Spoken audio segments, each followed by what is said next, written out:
It is September 25th, 2025. And surprise, Epstein was CIA? I think we knew that. Also, Anna Paulina Luna says NBC is withholding footage that places Lee Harvey Oswald next to JFK's limousine. And in other news, we're going to blow up an asteroid before it hits the moon. This is Inverted World Live.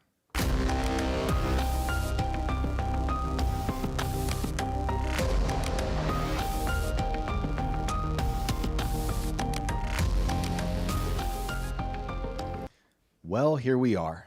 It is Thursday, so I'm told. And I am your host, Shane Cashman. This is Inverted World Live. We're glad you're here. We're going to round out the week with our great audience. We love you all so much. And we will get to calls in about 30 or so minutes. If you want to call in, tell us a strange story. If you want to talk about something we've discussed earlier in the show in the first 30 minutes, the link to call in is pinned in the chat on Rumble and YouTube. It's audio only if you're new to the show, so we will not see your face, but we will hear your disembodied voice be broadcast out into the world, and we're looking forward to hearing from you. Also, want to apologize for Rumble. A lot of people hitting me up today. Issues with Rumble. They were saying people were thinking we had the episode pulled last night. That wasn't the case. Rumble just had some weird stuff going on. I think it's better now, so let us know. Hopefully it's working for you guys. I am, of course, joined by Brandon. What's up, Shane? What's good, dude? What's up, boils and ghouls? Welcome back. It is our last day of the week, being Thursday. Last time to get weird, so let's dive right in. Shano. It was Brandon who told me it was Thursday. Could have sworn it was Tuesday. I reminded you it was Thursday because I feel like deep down inside you really knew. But I think you're still living vicariously through Tuesday. I think I am. I like Tuesday. I'm not sure about Thursday yet, but I'll take your word for it, and we'll get moving on. So last night we were talking about this news that dropped from James O'Keefe and his OMG media group about Epstein. They had this guy talking about good old Jeffrey, that ghoul who just will not go away, and we still don't know everything about. But we have this footage that they got that is fascinating, and I want to take a look at that and then talk about some things surrounding this story, because we cannot forget about this disaster of the Epstein files, of this most heinous and sinister crime of what he had done to people. We know he was in prison for horrible things, as is Ghislaine. I say was because I'm expecting her pardon to come down any day, which is a terrifying thing to consider. But Brandon, let's pull up the I think is James's video from OMG yesterday, and we'll just do like the first 5 minutes. Are we doing the James O'Keefe thing? Yeah. Okay. Yep. Yeah, we'll do the first like 5 or so minutes. I think it's important that we all hear some of this. We don't go through the whole thing. We're going to skip to the end after the first portion. We want to go right off the cuff, or you got a meat and potato spot somewhere here? Let's do right from the cuff. All right, let's get it. Soon come out that he was a CIA informant. He was a CIA informant. He was a CIA. I think he's protecting a lot of other people. He's not protecting himself because there's nothing there, but he's protecting a lot of people. Because Trump's now saying it's a hoax of the case, like a hoax or something. I mean, come on, you know it's not a hoax. He's been on the plane, many times. Mm-hmm. It's just he was never on the plane with the kids. I've seen the itineraries and I've interviewed all the victims. There's never been an instance where Trump was on a plane with these kids and a rape occurred. But that can't be said for Clinton, and it can't be said for others. While the Clintons were on the plane, while Bill Clinton was on the plane, there were rapes that occurred.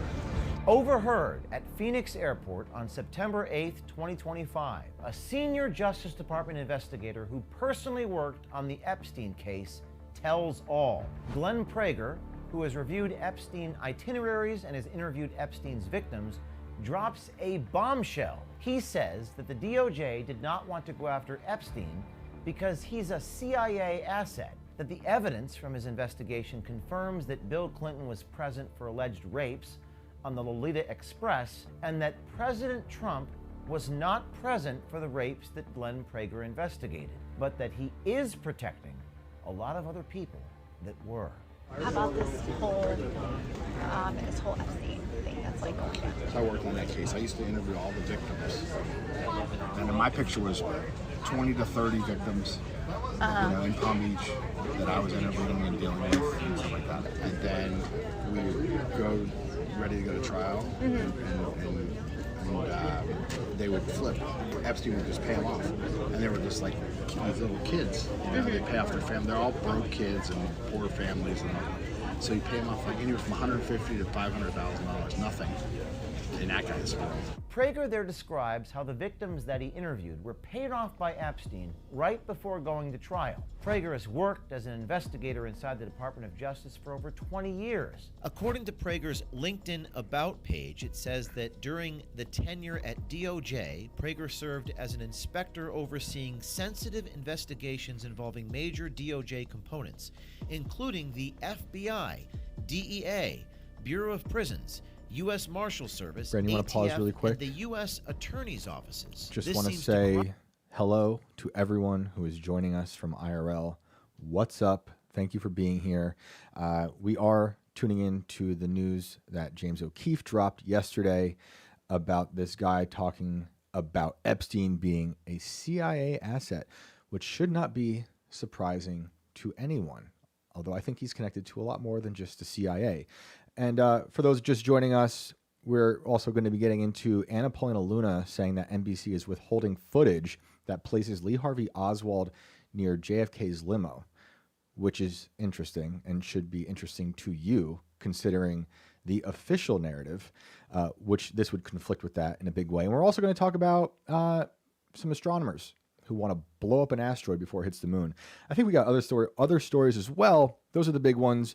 And let's tune back in to OMG Media and hear more from this guy, Prager. Corroborate what Prager told us. He was tasked with interviewing Epstein's rape victims and investigating flight logs. On his backpack in the airport, we spotted an embroidered FBI patch, which caught the attention of our citizen journalist. I'll tell you this, because no, it's not talked about yet, but it'll soon come out that he was a CIA informant.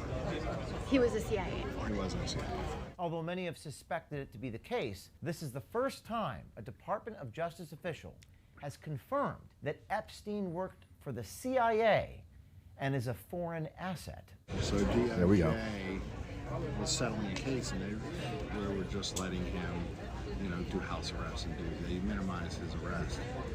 Part of that is because all the victims kept on flipping and they didn't have anyone to go to trial with. The more importantly part is they didn't want to go after him. He's a asset. We can stop there. You guys might have seen this already, and this has like 8 million views already on James's Twitter, and that's great. This is stuff we should be seeing more of. Hilarious when they say also a foreign asset. I think we know what that means. Ehud Barak was visiting Jeffrey Epstein's lair in New York City quite a bit. And for those who don't know who that is the former prime minister of Israel. And it should remind you of Robert Maxwell, Ghislaine's father, who was certainly an asset for various intelligence agencies. He was involved with Israel. He was involved with Eastern European gangs. They work all over the place, and I don't think they belong to just one intelligence agency. I don't think Epstein was just CIA. I think he was part of a much broader network of evil and intelligence gathering. And I hope we get to the bottom of this. But why do these people ever talk to anyone? If you haven't seen the video, a little bit later in this video that James released, their reporter, I guess, correct me if I'm wrong, but what I remember is they say the reporter noticed an FBI patch on the backpack and began talking. I will say it's a little suspicious. Sometimes I do worry that these people are planted to sow discord and give out bad information or not, because this does confirm a lot of my biases about Epstein being part of intelligence. But we know that, and there's a long list of why we know he would be. We know about his little sweetheart deal he got in Florida when they said he was an intelligence asset then. And that's why he was allowed to be in prison for trafficking, but able to leave, still able to have a passport. How is that possible? It's because we have a two-tiered justice system, and they don't care about you. They want to protect these people, and the people they want to protect almost always happen to be evil. So this probably comes as no surprise to many of you about this, but I like hearing people say it. I want to trust it. I think we need a little more vetting. Of course, the DOJ has come out and said this is false and not real.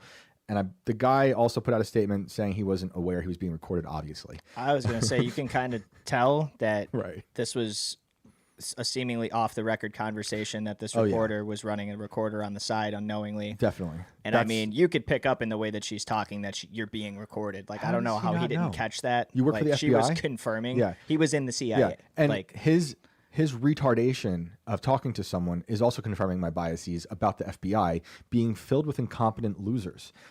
That's not to say he's a loser. that or exactly like you say, he's an implant. You Right. know, where he's there to run his mouth and Right. spin some other narrative and make it seem like it's a massive leak of information and everybody can just fight over. And that goes back to what I'm saying about these narrative engineers. Always got to be careful where you're getting information from. Why are they saying it? He does absolve Trump of being around anything like this rape of children, which we all obviously want to hear that because this guy allegedly investigated all these things. He does say Bill Clinton was around a lot of this on the plane. And, again, that confirms a lot of my biases because I know Bill Clinton is a lizard person who hates innocence. Just my goodness. Those Bill and Hillary, they honeymooned in Haiti before they literally destroyed it. Billary. Woodrow, I think it was Woodrow Wilson who first started destroying Haiti. But those two actually honeymooned in Haiti. And in Bill's first, I think his first term, he did some crazy rice tariffs on Haiti, and it collapsed their economy. And that's just one of many things. You can go into the whole Clinton Foundation and the temporary schools, these trailers that they sent down there to help people after the earthquake that were filled with dangerous amounts of formaldehyde that made lots of people sick. The same thing happened with the Clinton Foundation after Katrina. Why? So we know they're evil. And I want to hear more from this. And I love that they're getting stuff. But this is their MO. For those who aren't familiar with James, they send people out there. It's undercover reporting. They're muckrakers. And they get a lot of people to talk really openly about some of the most secretive things in our government. Well, don't forget, too, Shane, there's also this narrative of they want us to think that they have stuff. Exactly. Because that's what we want to think. We want to think that they have things, and we want to think that they have stuff to release to us. Great point. And they need to keep that expectation going publicly. Because it could also be a plant from people that we might agree with within the FBI. We're like, we can't get it out, but we're going to find O'Keefe somehow. I mean, I just question everything. I love what James has done. I just got done rereading Righteous Indignation, which everyone should read if you haven't. That's Andrew Breitbart's book, the late, great Breitbart. And James is featured heavily in that for what he did undercover with the Acorn scandal. Totally dismantled Acorn.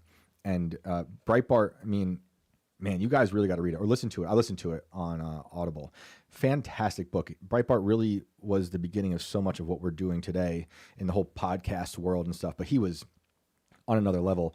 And just real quick, my favorite story from Breitbart, one of them, is when he broke the whole Anthony Weiner scandal with the dick pics. And Anthony Weiner, man, I just can't. It's like, what are the odds? Anthony Weiner, come on, guys. That was part of his defense too. He's like, with a name like Weiner, it kind of comes with the territory. And I'm just like, that is not like, he has come on, literally man. said that. Yeah, he is a ghoul. So Weiner said he was hacked, and that's how he said Breitbart got the photo. Breitbart said that wasn't true, and the whole thing went on for I think a week or two, back and forth. Breitbart obviously was, as he says in the book, very much inspired by Drudge, making things independent, shunning the corporate media that is totally controlled. Did his thing. This was a huge, major breaking story. And so my favorite part is Anthony Weiner's about to have a press conference in New York, my old home state. And Breitbart, so the story goes, landed. He was at the airport, and someone said, hey, Anthony Weiner's about to do a press conference. So Breitbart rushed over there. This is on video. So after the show, go look it up. Breitbart rushed there, got on stage before Anthony Weiner, and then took questions because Breitbart was in the news because he had broke the story, and he just dismantled the entire thing. It was incredible. It's a beautiful, beautiful. It's a piece of art what he did.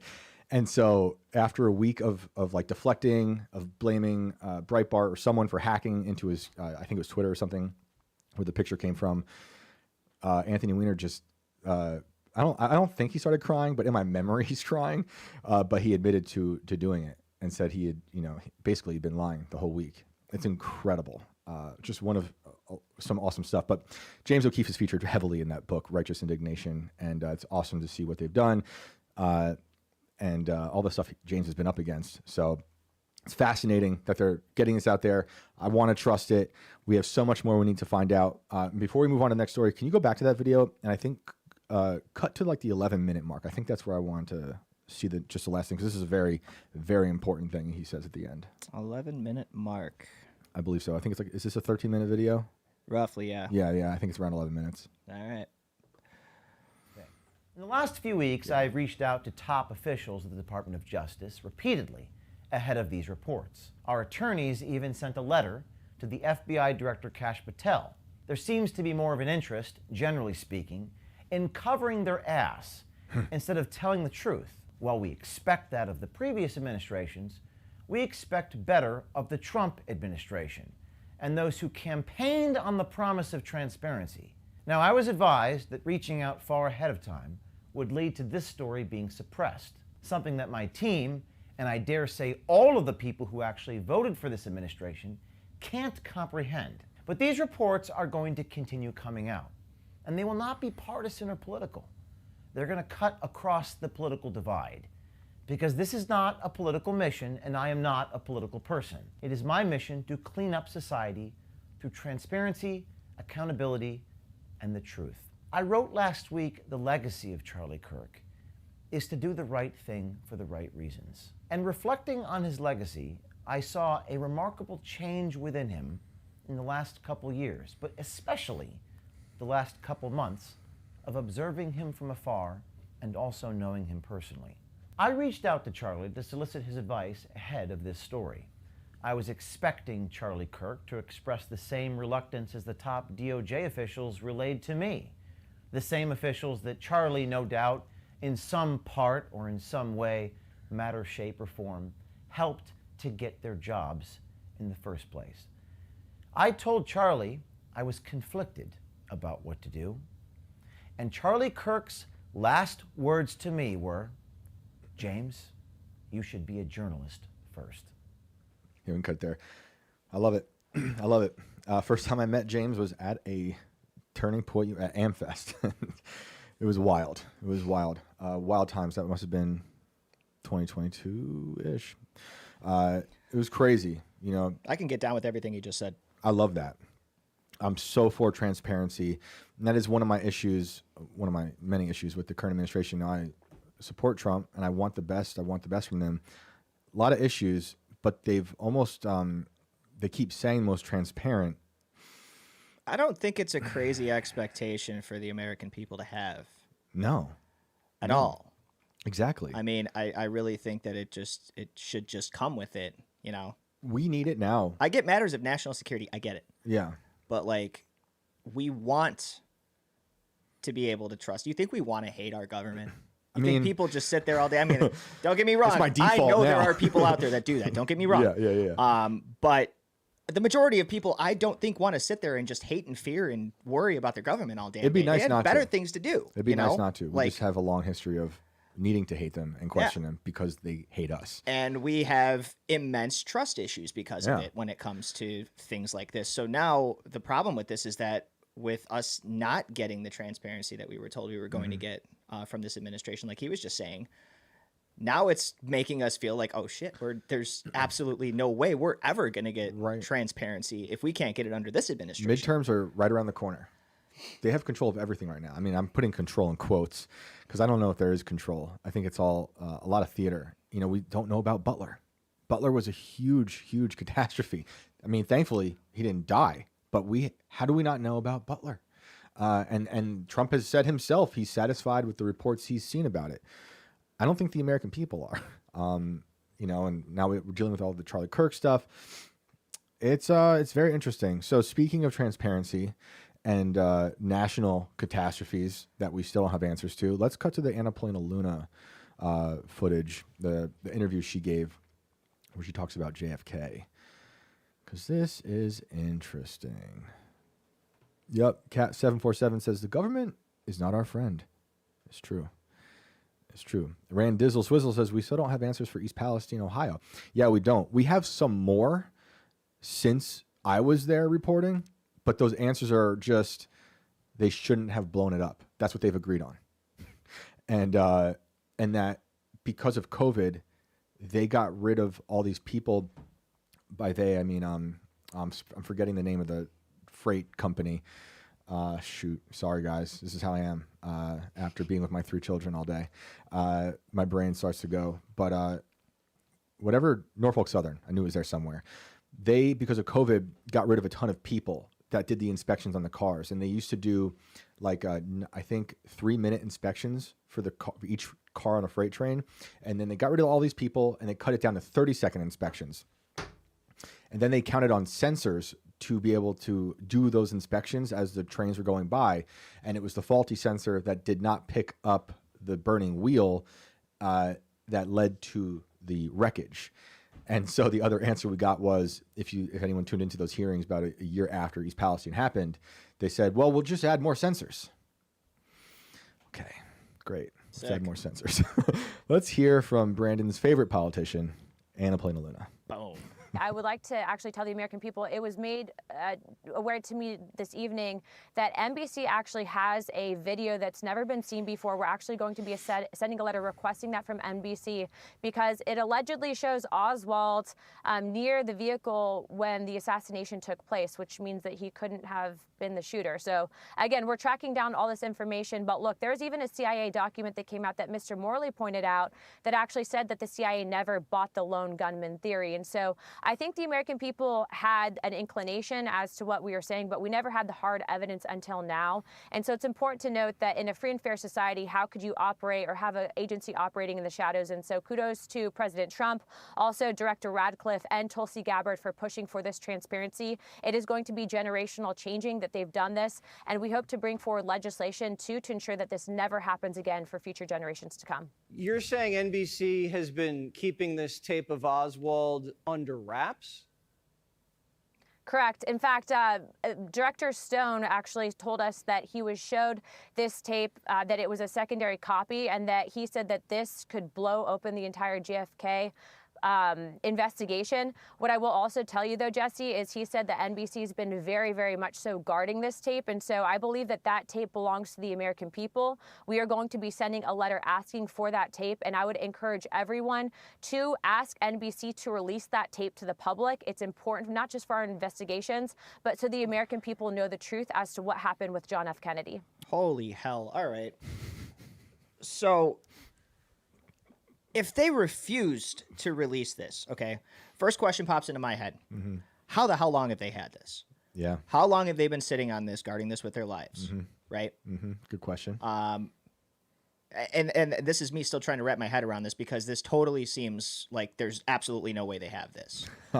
You know what I'm saying? Why would like, we how trust is it? this possible? Like, there's no way. I don't think he's the shooter, so anything's possible. But why and how? Mm-hmm. Why and how? Like it was just last night. We were talking about the Zapruder film. Yep. We did a whole episode on it with a guy who wrote a book on it. It's fake. Dude, and I mean, people have been spinning the Oswald is not the guy for the entire duration of time following this assassination. Yeah. It's been in, this side narrative for a long, long time. So it's not like we've never thought about it before, but to actually try to consider it as the truth now is, one, crazy to me. Mm-hmm. Two, if they don't give this video up, this is evidence into an official investigation. This should be subpoenaed. Yeah. And taken from them. This is like one of those things I'd like to see more of. And, we, Rep. Burleson, I bring him up all the time. He's not only on the UFO committee, he's also on the JFK committee. And they had a hearing a few months ago that was fascinating. If you are very bored, you should watch it. It's kind of dry. Not a ton of new information, but new angles to look at it. Like they have a guy there who worked on JFK when he was brought into the hospital right after he was shot. And it's fascinating, you know, but we need to know what's the chain of custody. If this video is real, what's the chain of custody? How did it get there? Who had it? Who covered it up? Why are they holding it? Like, it's almost like, is NBC complicit? Because this is, to me, it's just like there's a military-industrial complex, and another tentacle of the military-industrial complex is obviously the media-industrial complex, and NBC is one of the big ones. They're part of the narrative engineers. Is this obstruction by omission? Yeah, I mean, yeah, this is pretty epic. If they go after that... The investigation was officially closed, right? So they say. Officially closed. It was terrible. Even though it's been open public investigation for the entire time. Yeah. We keep but changing. Officially closed. So I could see how that they were like, maybe we got this after this investigation was closed. We don't have to give it up. But I'm wondering where like the legal limits lie here with this being like a president. Yeah. It's gonna be a very interesting investigation if they even investigate. I think they have to give if this is real, they have to give this thing up willingly, and they have to do it fast. Otherwise, hell is coming for these people. Like in terms of transparency, I'm just of the mind where just put it online. Just put it out there, and we'll be the judge. You're gonna reap the view benefits from it anyway. Yeah. If you're a massive corporation like that works in TV, why don't you want the views over that? Release it yourselves. Yeah, they love sensationalism. Why not this? Yeah. There's other theories that maybe it might be someone else, and maybe it's not real. It's hard to believe anything we see these days or ever. Like the Zapruder film, for those who didn't hear us talk about it last night, that was in the CIA's custody when it went to be developed by Kodak in Rochester. And it's, you can go through the history of the Zapruder film and how it's morphed over time, how it's been added to, things have been taken out, things have been edited on the footage itself. All the stuff we talked about in our episode. I'm spacing on that guy's name too. So sorry, but it's a great episode about the Zapruder film. And he broke it down about the chain of custody with the Zapruder film, and also Zapruder. Who was he? Why was he there? Why was he not planning on filming? That's a story. I wasn't planning on filming, and then someone said I had to go get my camera and film it, and he got the footage. It's fascinating stuff, and I just hope that we don't have to go through 60 years now until they start having this conversation with Charlie. I was literally just going to say that. I was like, the thing that's killing me is now I'm thinking about 30 years from now. New evidence revealed in Epstein case. My grandkids 40 years from now. New angle from Charlie Kirk shooting emerges after 40 years. We cannot let that happen. We cannot let that happen. That's how they keep getting away with this stuff. We shouldn't have let this happen. No. I don't know how this if this is real, I don't know how this happened. Because they've been at war, by they, I mean our own government, but also many governments, at war against us, the American people, for decades and decades, if not a century. We can go. Everyone has a different landmark of when that war started. You can say the Fed. You can say the business plot when they overthrew. In my opinion, they overthrew FDR. The corporations that did the business plot when Smedley Butler talked about that, and he blew the whistle on that scenario. So there's different moments of when this war, when the government was completely weaponized against the American people, started. But JFK, I think it was. I think Ron Paul said it on Tim's show. A year or two ago, that he believes World War III started when JFK got assassinated.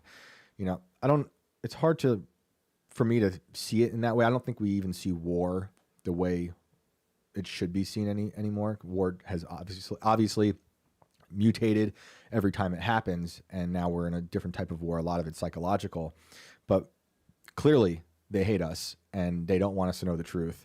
So they find all these different ways to flood the zone with disinformation. And another good example of the story always changing and the government attempting to pretend to be transparent is my favorite, the Umbrella Man, who you see in the Zapruder film standing by the limousine. He said he was holding an umbrella on this perfectly blue sky day in protest to JFK, because in Europe they protested JFK's, I think, father or grandfather with umbrellas because it was like something against Neville Chamberlain. I might have that story a little wrong, but that's the gist of it. It doesn't make a lot of sense to me. And you also see him the Umbrella Man at another point in the footage, or maybe it's in a photo, sitting down with someone else who I don't think has ever been identified. And 10 or so years later, after the assassination of JFK, they have their testimony. They have the umbrella man come in. And lo and behold, he has that umbrella. And they inspect it before everyone. And my favorite part of that is everyone on the panel, all the politicians are like, they're inspecting the umbrella. And they're pretending to be scared that the umbrella, because the rumor was, the theory was, maybe the umbrella man did the shooting. Maybe it was a secret weapon. And so when one of their assistants, one of the politicians' assistants comes and takes the alleged umbrella that was there the day of JFK's assassination, they're all like, oh my goodness, it's scary. But what's funny to me about that is, and this you can look this up, 2 or 3 weeks prior to that hearing, there was an assassination done by a KGB agent over in Eastern Europe with an umbrella. And all those guys for sure knew that. We were spying on everyone. It was a pretty big deal. So they're playing like they're scared, but maybe they actually were, because it had just happened in real life. Someone killed someone that had, I think, a poison dart in the umbrella. So there you have it. Who knows anything? What did I say today? I'm comforted by knowing that no one knows anything. But maybe we'll know something soon enough. What I do know is that there are astronomers right now that want to blow up an asteroid. Very much inspired by Bruce Willis. So we are deep into Hollywood of our world, the Hollywooding effect of our world, where we want to blow things up in fake space. And that sounds like fun, doesn't it? Let's check in on this article. And I think I have one more little one update that we'll go to before we get to the callers. Let's see here. Oh, man, I'm just realizing I sent you so much stuff. I'm going to read off the screen here with my gas station glasses. Get your title, I'll blow it up. Astronomers want to blow up this asteroid before it likely strikes moon. I say let it. I want to see what happens. Seriously? Let it hit the moon. That might be the most reckless thing you've ever said, at Let least it in hit front the of moon. me. Yeah, let it hit the moon. Then we'll learn some things. Astronomers are considering blowing up the city killer asteroid, estimated to have a small chance of crashing onto the moon in 2032, to cut the risk of the collision debris destroying satellites. If only a city killer? Yeah, only a city killer. Not a planet killer, city killer. And this is one of those little narratives coming back into the mainstream, because we started this year with NASA warning us about multiple city killer asteroids heading towards Earth. My theory was it was their way to save their jobs because Doge was doing massive cuts to NASA. The near-Earth space rock, dubbed 2024 YR4, which sounds like a SoundCloud rapper, was previously thought to have a small chance of impacting Earth. Later observations of the 65-meter long, that's 300 feet for Americans, it wants you to know, rock reveal that the odds of its collision with Earth are almost negligible. Almost. While it still had small chances of impacting the moon. The moon is really close to us in the grand scheme of things. Allegedly. You want to scroll down? I don't know. I don't trust that. Estimates of the asteroid's trajectory suggest it has a 4% chance of hitting the lunar surface in December 2032, with the likely moon impact predicted to produce a crater about 1 kilometer in diameter. I just want to also make notice I did not plan that transition from talking about Anna Paulina Luna to talking about the lunar surface. Look who's got jokes tonight. But that is a fake name. I don't think that's actually her real name. Researchers previously calculated that 2024 YR4 may generate a lunar debris cloud weighing over 100 million kilograms. Is that for real? Is that a real number, you think? Which could accrete to the Earth on timescales of a few days and expose satellites orbiting the Earth to meteorites for years. What is lunar weight? I mean, because I'm assuming that's minus gravity. Right? So how do you... I don't know. Sounds like the moon's fake.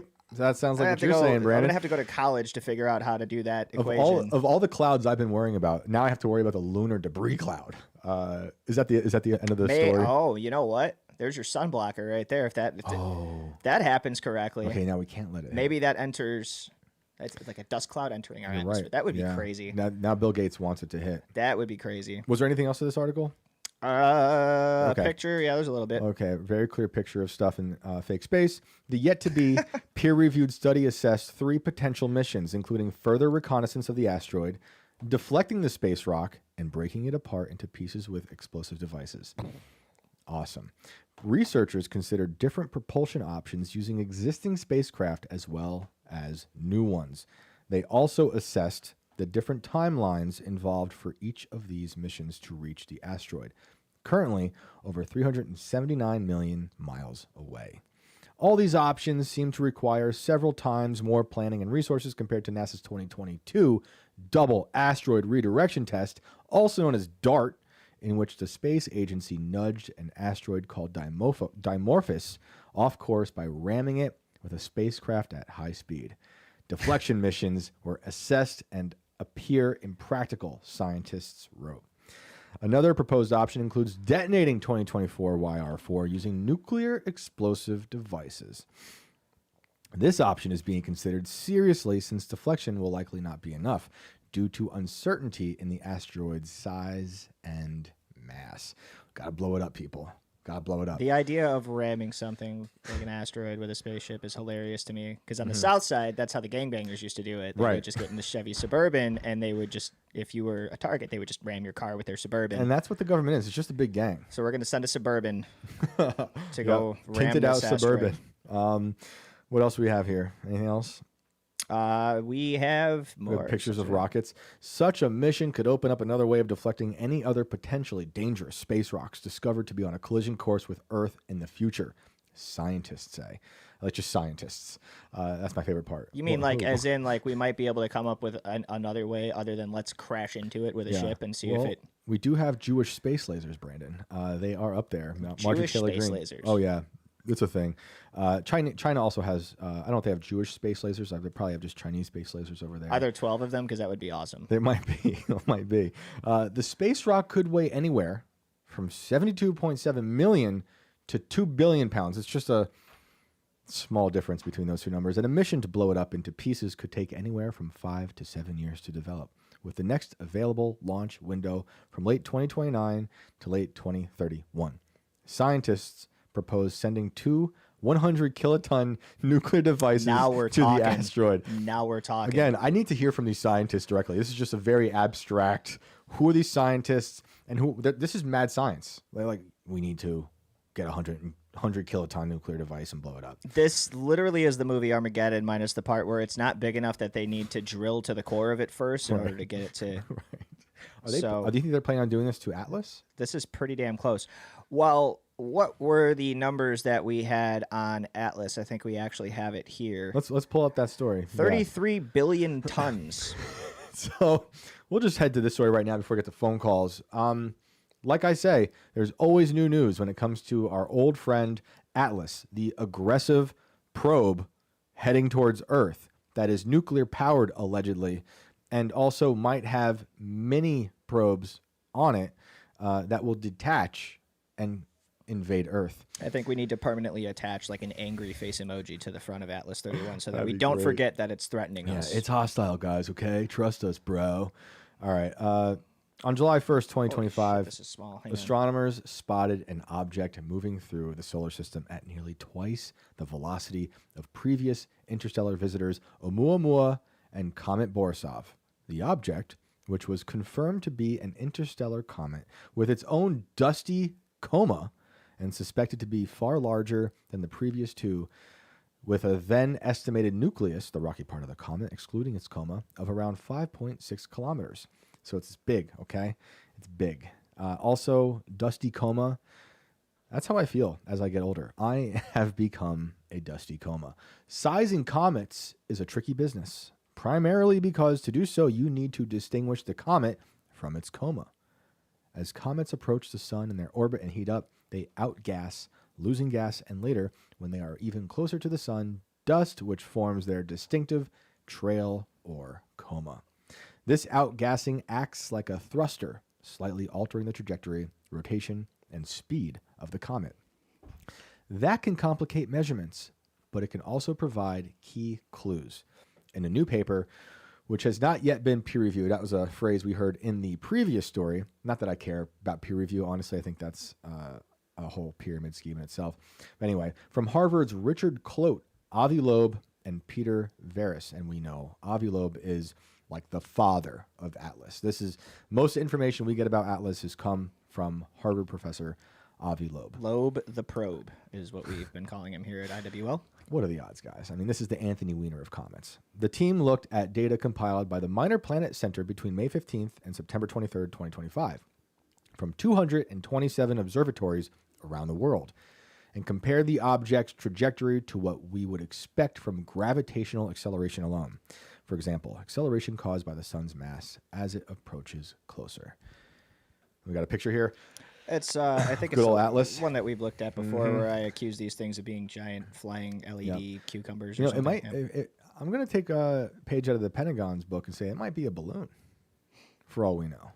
According to last night, it's a shiny balloon. If we're comparing to statistics, I think we're 3 for 4 on balloons confirmed at a 95% efficiency rate, and the other 25% is a complete unknown. Yeah, I think you're right. This is an aggressive balloon. So we have a 25% chance of this being something not a balloon.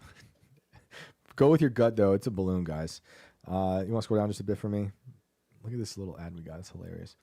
The team's paper found that the non-gravitational acceleration was pretty small, at below 15 meters per day squared. That's pretty tiny, considering that we have already seen significant, where'd I go here, outgassing by the comet, including using the JWST with a mass loss of around 150 kilograms per second. To this team crunching the numbers, that suggests that the object's nucleus is massive, resisting change to acceleration as the sun-facing side outgasses.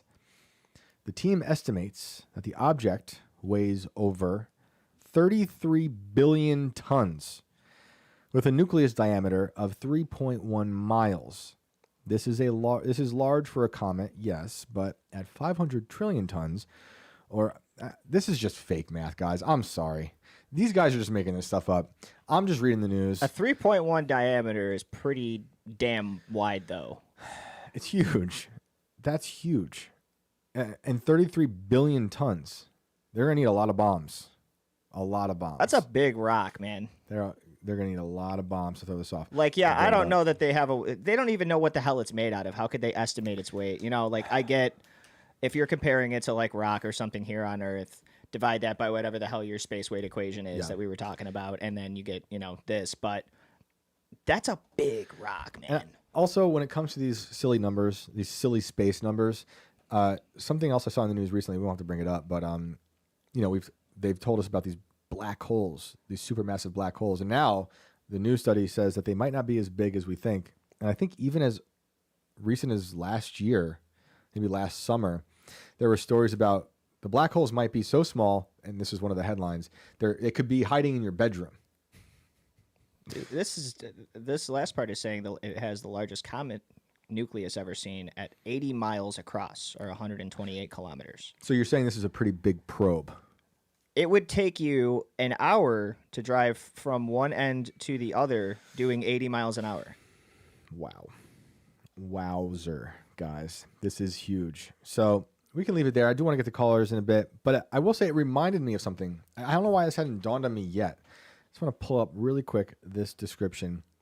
Thinking of things that are huge, things that are in space, and things named Atlas. In Greek mythology, you guys might know, Atlas is a titan condemned by Zeus to eternally carry the heavens on his shoulders as punishment for fighting against the Olympians. Atlas is known for his endurance, as his name suggests in Greek, and he's also associated with astronomy and navigation. So probably they pulled it from that. But thinking of the image of Atlas holding everything up, holding the universe up, and now we have this 33 billion tons, is that what it said? Hostile probe heading towards Earth. I just find it interesting. I love how they name things. Like when we were talking about earlier this year, talked about Apophis, the Greek god of chaos. And why did NASA name the rockets that they sent towards the solar eclipse Apophis? To me, it's like we're gonna summon the chaos, people. There's a reason they do these things, because they're sick, demented perverts. But on that note, let's get to some calls. How are you guys doing out there? Man. How are you guys doing out there? I think Hercules actually tricked Atlas at one point in the old Greek mythology. Greek mythology is the best. I love reading it. I read that to my kids quite a bit. I think it's good for children to know those old Greek mythology. Obviously, the Bible. I was super heavy into Egyptian mythology when I was. It's also great. Really cool. The stories are great. And their ties to possible extraterrestrial life are pretty awesome too. Oh yeah. All right. So if you guys are just joining us on Rumble, what's up? We're about to get to calls. I'm going to throw the links back out there just in case, because I know sometimes people don't see them or they didn't load. So links have been put out there on YouTube and Rumble. Feel free to call in, share your stories with us. We're going to go live right now to Always Gaming, who I think was in here first. All right. So first come, first serve today. Always Gaming, what's up? Can you hear us? Yo, how's it going, guys? Hey, how you doing, man? What up? I'm not bad. Yeah, that Apophis comet, man, that's some pretty sketchy stuff. That's supposed to pass between like our communication satellites orbit and Earth. It's supposed to get really close. Right. So we had Apophis, the NASA rockets, right? And then we also have yeah, Apophis, a comet. They've named a comet that now too, Shane. Right. Yeah. So we have they made sure we are getting chaos going out and chaos coming in. Right. Lovely. One way or another. April 13th, 2029, they're saying it will safely pass close to Earth. So I guess we're not planning on bombing the god of chaos just yet. Which we had 2005, 2004 was the last time we had a Apophis Was it? scare. I think I'm they not had sure. hang on. Let me verify this really quick before I go run on my mouth. Fascinating. But yeah, no, you're right. 99942 Apophis Okay. was Just keep 2004 and 2006. Scared Yep. Sirius says word magic. Yep. Scared some people. Yeah. So what are you thinking about that? Is now gonna be harmless until 2068. I don't know. I guess I hope it doesn't heat up and change its trajectory and, fucking hit us, man. That'd be terrible. What do you think about? Should we blow up an asteroid before it hits the moon? No, I think it's a terrible idea. I think we should stay out of space, honestly. I think we got enough to worry about here. Yeah. I don't think we need to go to the moon or go to Mars or bomb comets and asteroids and all that crap. Just leave it alone. Yeah, we don't need to be the world police, and we don't. What need to be the about universe police. what about the idea that this is a common enemy for all peoples of planet Earth, and a possibility like these movies to unite everybody against a common enemy? Now you're making it sound like Sounds a like a psyop. psyop to me, man. Sounds fake. I just wanted him to say it. Shane didn't even hesitate. Love you guys. I'm so glad we're plugged in. Yeah, it's a psyop because that's going to bring about the one world, government, the world order we don't need. Unity. Yeah, fake unity to crush us. The three mother boxes will be united. Good job. The comets, they're just holograms. It's a psyop. All right, that's true. This is true. Yep. Whatever scares people in mass enough, man. Yep. This is the news, people. You heard it here first. Most of it is a hologram out there, and many other things on this godforsaken planet. But what else is on your mind? I wanted to call in and talk to you about my house and the crazy stuff that I've been dealing with here. All right. Let's hear it. I've lived here for about 6 years now, and some of it is gonna kind of sound like psychosis because it's stuff I've witnessed alone, and like I don't really have anyone to verify these things I've seen. Okay. And then some of it, like, it is witnessed by other people simultaneously in the rooms with me. Okay. This is the type of house where your stuff disappears. your items will disappear. You will look for them, and then you'll walk down the hallway and it'll be sitting in the center of the hallway. Playing tricks on you. Stuff like that.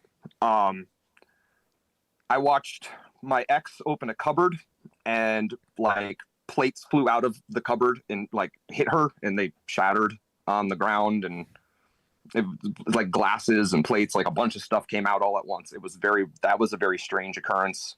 How'd she take that? She was terrified. It was obvious to her seeing it from the first person point of view that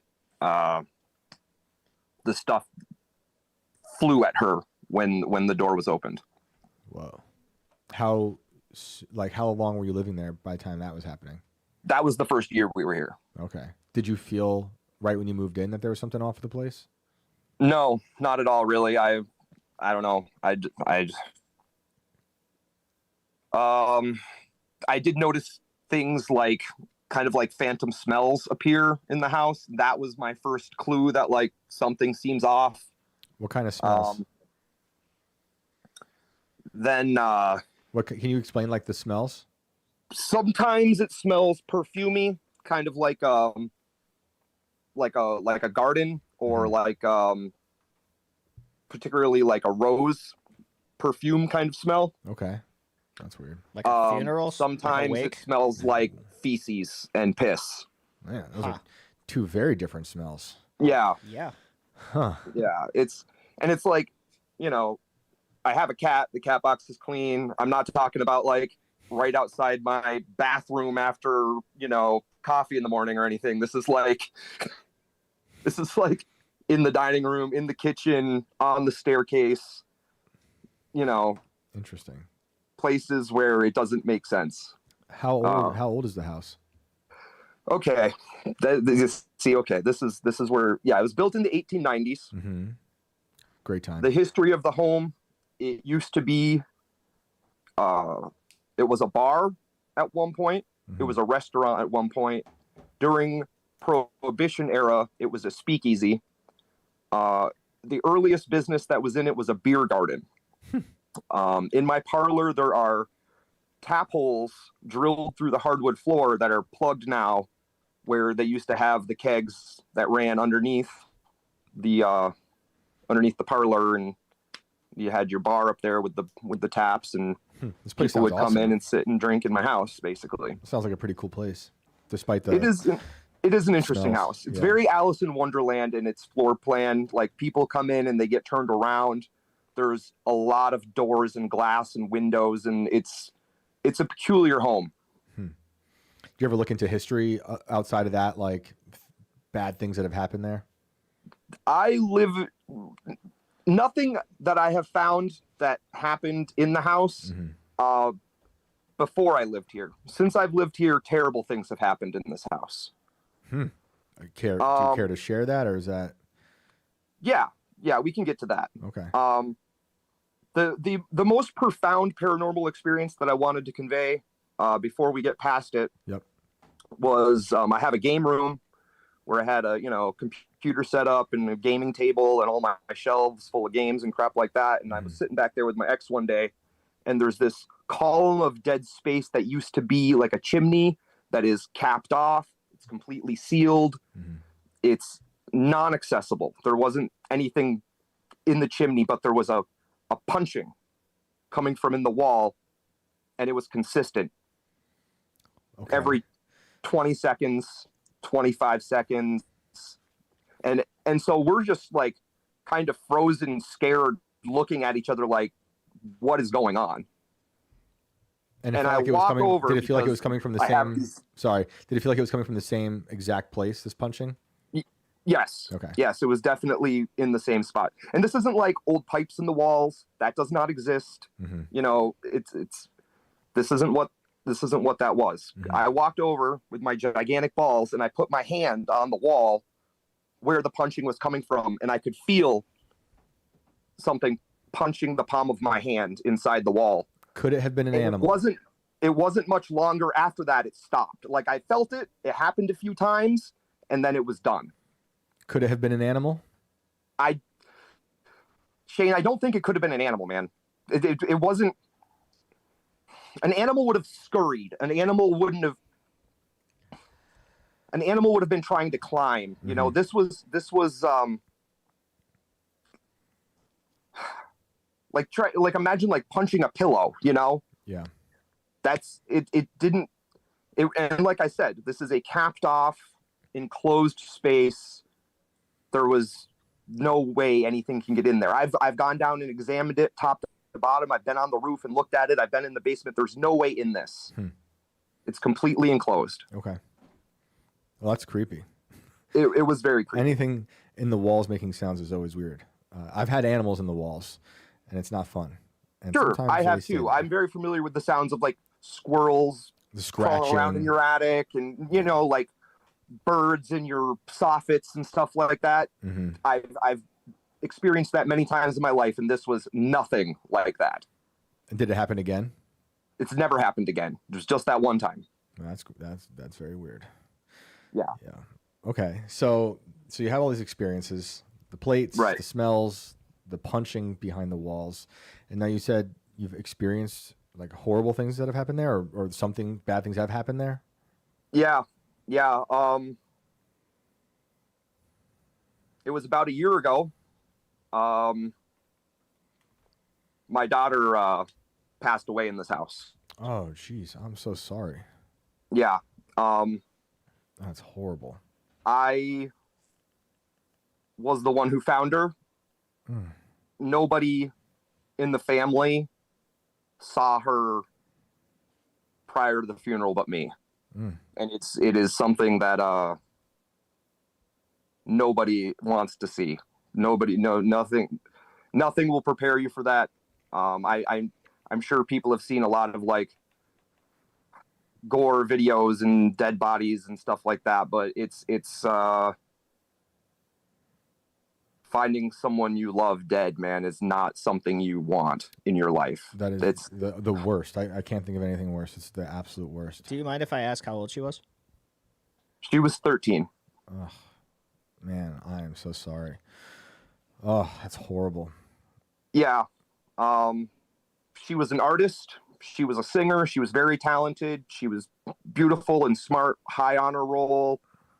She had a very promising future ahead of her, but her art became very dark, like scary dark.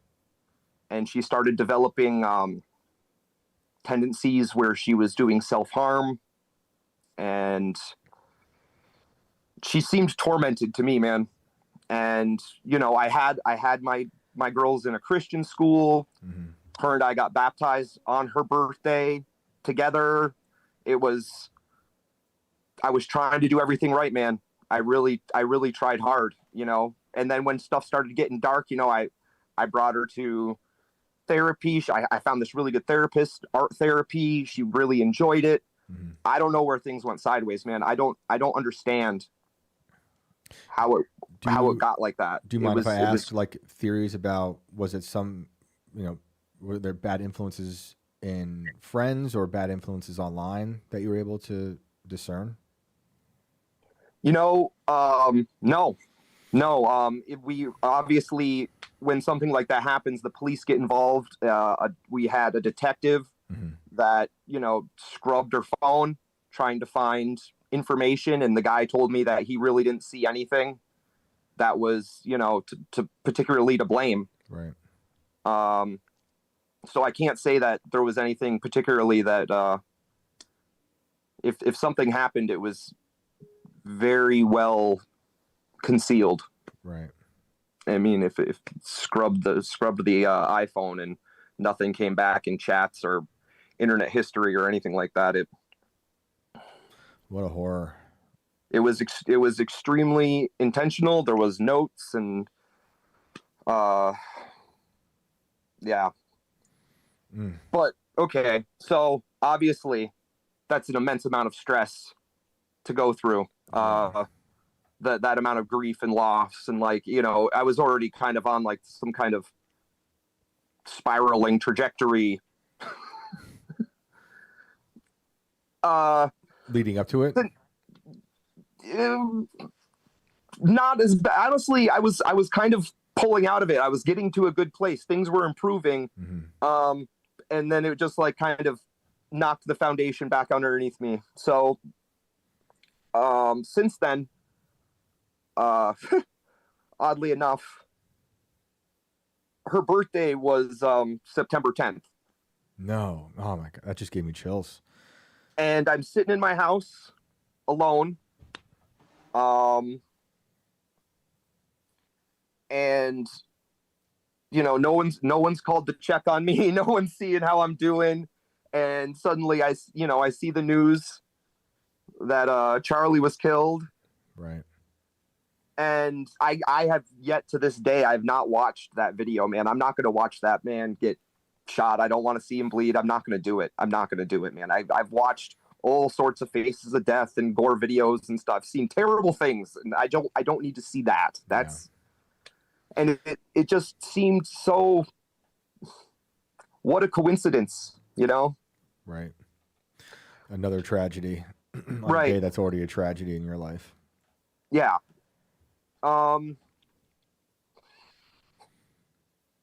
It's a valuable perspective. You know, I can empathize with that family losing somebody, you know.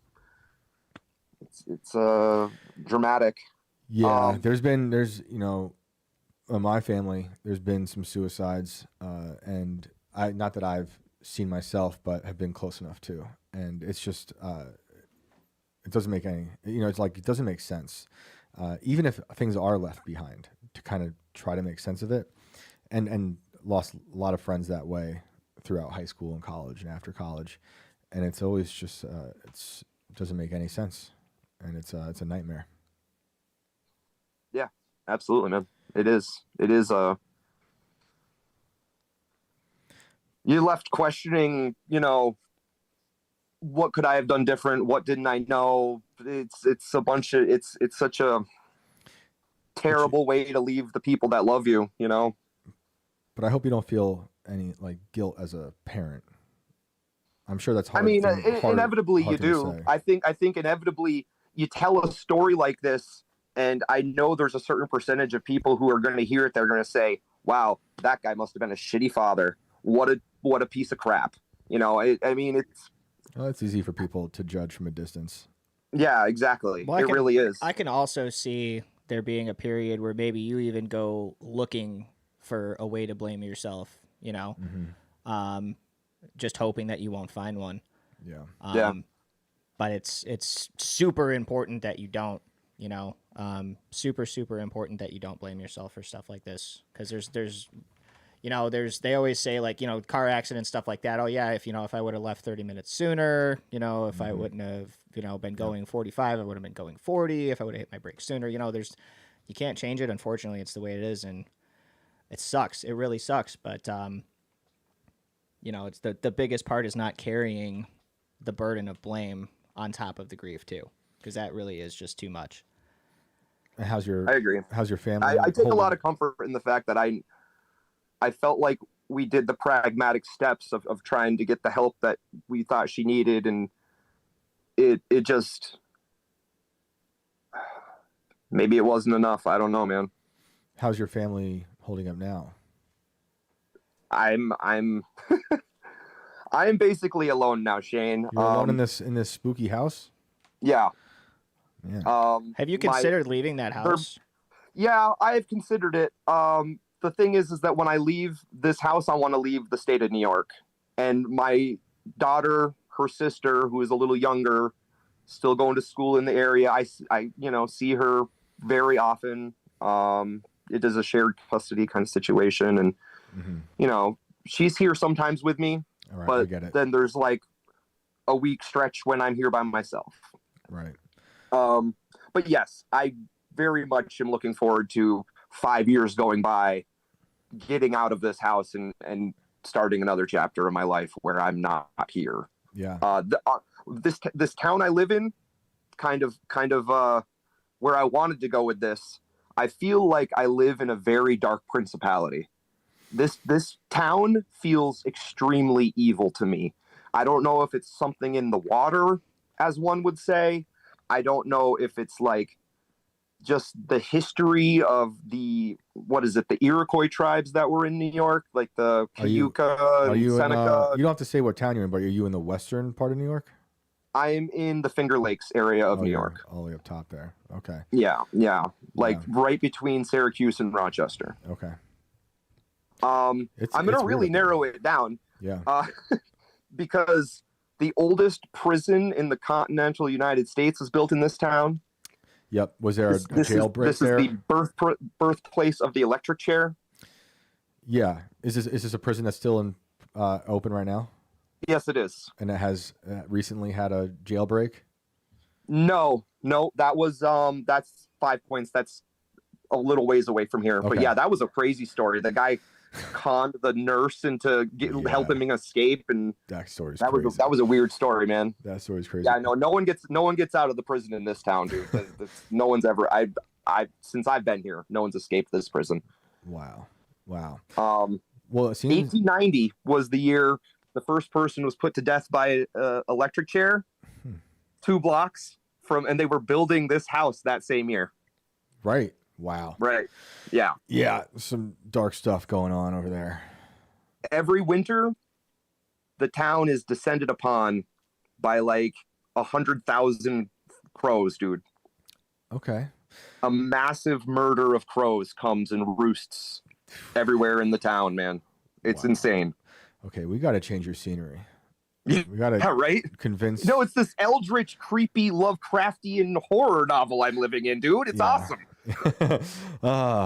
I'm from New York, but I way south of that, and I've been up there quite a few times. It's weird because it's like a haunting beauty up there. It's very strange. Just you got all the vineyards of parts of the Finger Lakes, and all those tourists who go there for it. But there's also something weird, like Stephen Kingy about it. You know, like how Maine feels sometimes. And I'd imagine it's already you're deeper into fall now up there. Yep. We are down here. It is. It is. The leaves are beginning to change. It's a good time of year, man. I like the fall time, honestly. Yeah. It's always was my favorite time of year. Now it's got a lot of other fucking baggage attached to it, but Yep. Yeah. So much suffering in life, but despite all that, we've got to try to remember that there's beauty here, despite all the loss. Dude. You know? Just before I go, the part that I told you, some of the things that I've seen were witnessed, and I told you about that stuff. The stuff I've been seeing very recently that sort of sounds like psychosis. Mm-hmm. I've been seeing these like fuzzy black shadows kind of like moving in my field of vision. Okay. Kind of, one would describe them like orbs, I would say. So I've been seeing those. How big? I would say like golf ball size. Okay, and how close do they appear? Sometimes they're on the other side of the room. Sometimes they're really close to me. How often is this happening? I haven't seen one in over a week. And before that, how frequent was it? It all happened within like a 2-week period. They were coming around. Is this something you take a picture of, or? I could try. I mean, they're usually here and gone really quick. You know, they don't like hang out. They're on the go. That's interesting. And is it always in the house? I forget if you said that. Okay, it's always in the house. Yeah, I haven't experienced it anywhere else. That's a good question, man. That wouldn't have occurred to me because, like, if it was psychosis, I'd be seeing him when I'm like on my way to the store or driving the car. Yeah, they hit him up when he's driving or something. Never anywhere but in this house. It's in the house. Is a certain time of day? No, it hasn't really been a particular time of day. They're just showing up and taking off. And like I said, I haven't seen them for years being here. I never saw them, and I haven't seen them in the past week at all. The other thing that's a little less dark, but it was this does sound crazy. I know it does. These 3 concentric circles, they were white, kind of like that image you see with the angel with the rings that's covered with eyes. There was no eyeballs, there was no wings. There was kind of like a radiant light about it, but it was kind of like spinning like a gyroscope in my bathroom. And this isn't like a out of the corner of my eye thing.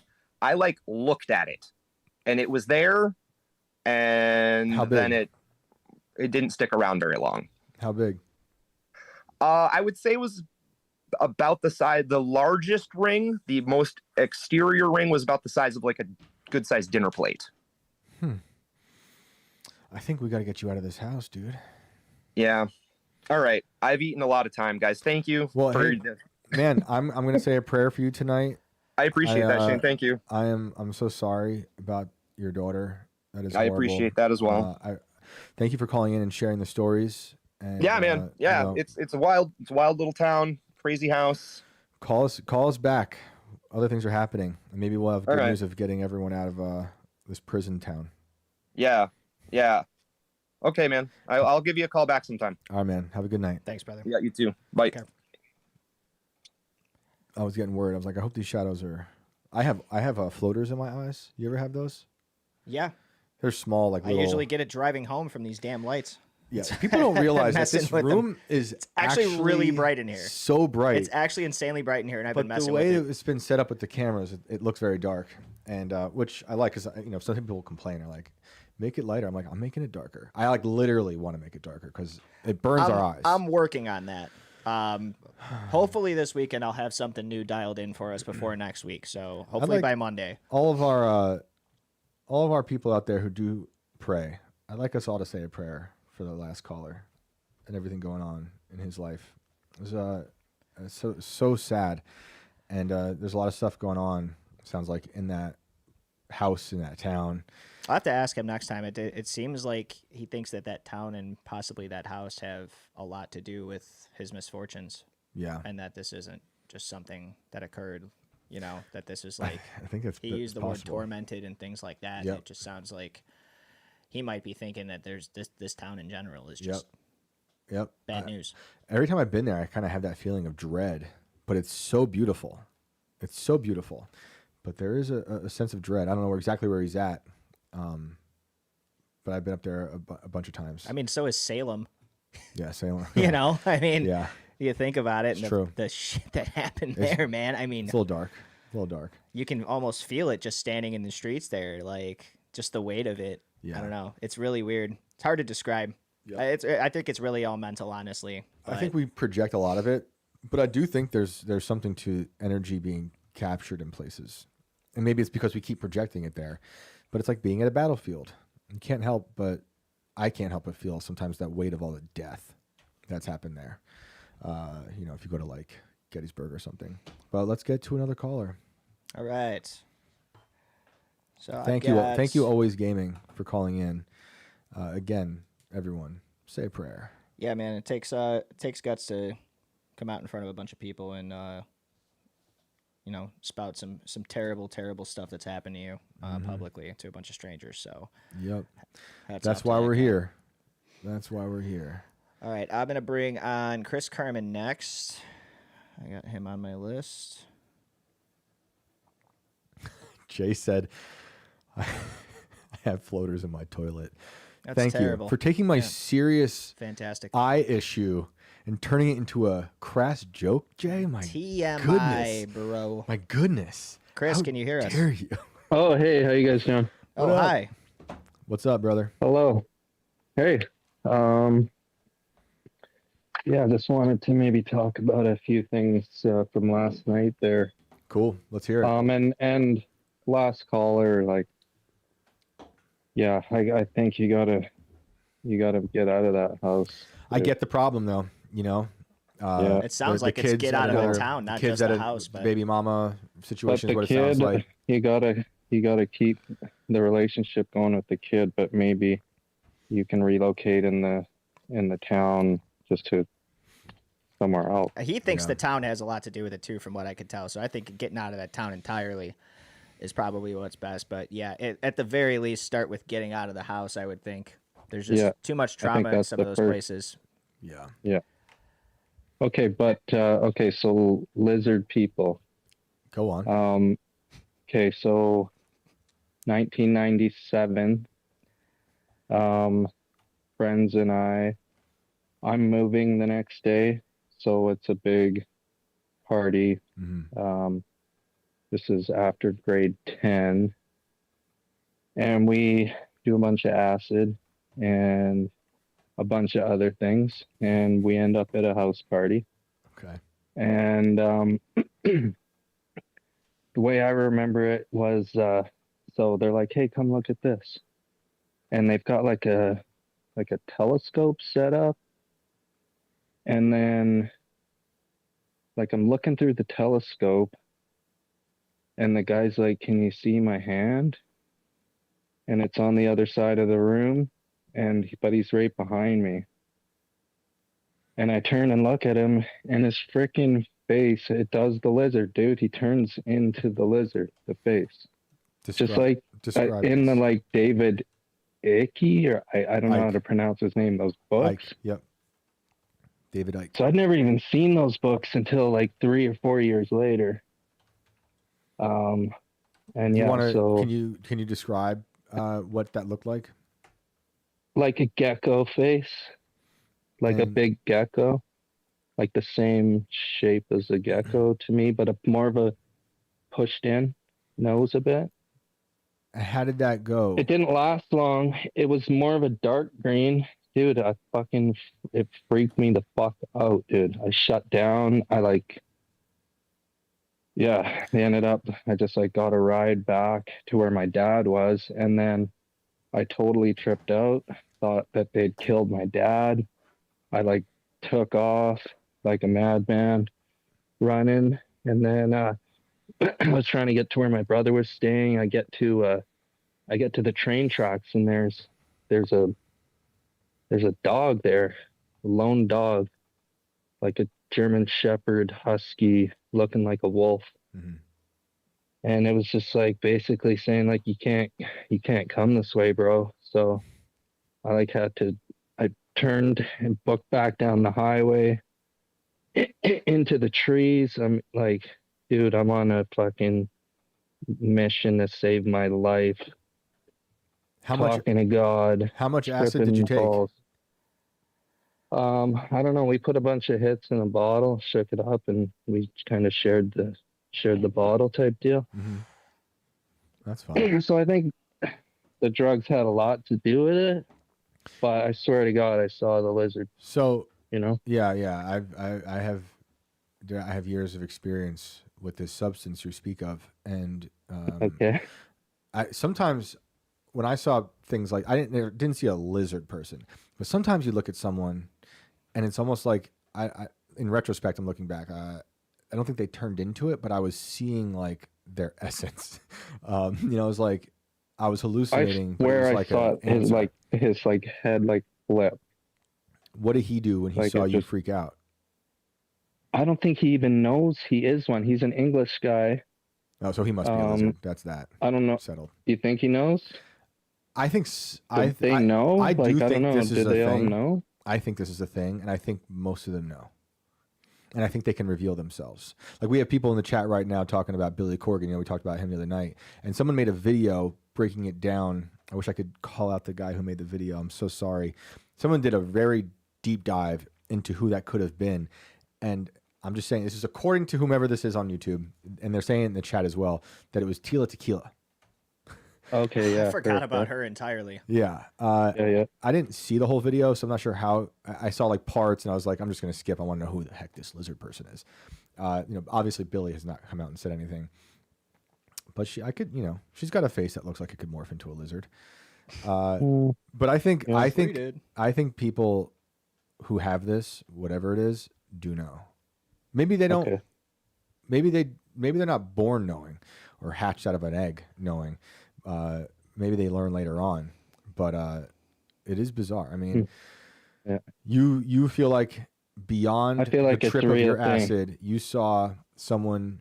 Did you see the actual shape shifting, or did you already, when you looked at it, was the shape already? Yeah, no, shifting? I like it. To me, it like changed right in front of me. Like it just like flipped into the lizard. Did it go back? Yeah. Right away? Yeah, it went back. Yeah, it didn't last very long. And again, you don't think the person realized that you saw it, but they saw you freaking out. Yeah, I think he put it together, and yeah.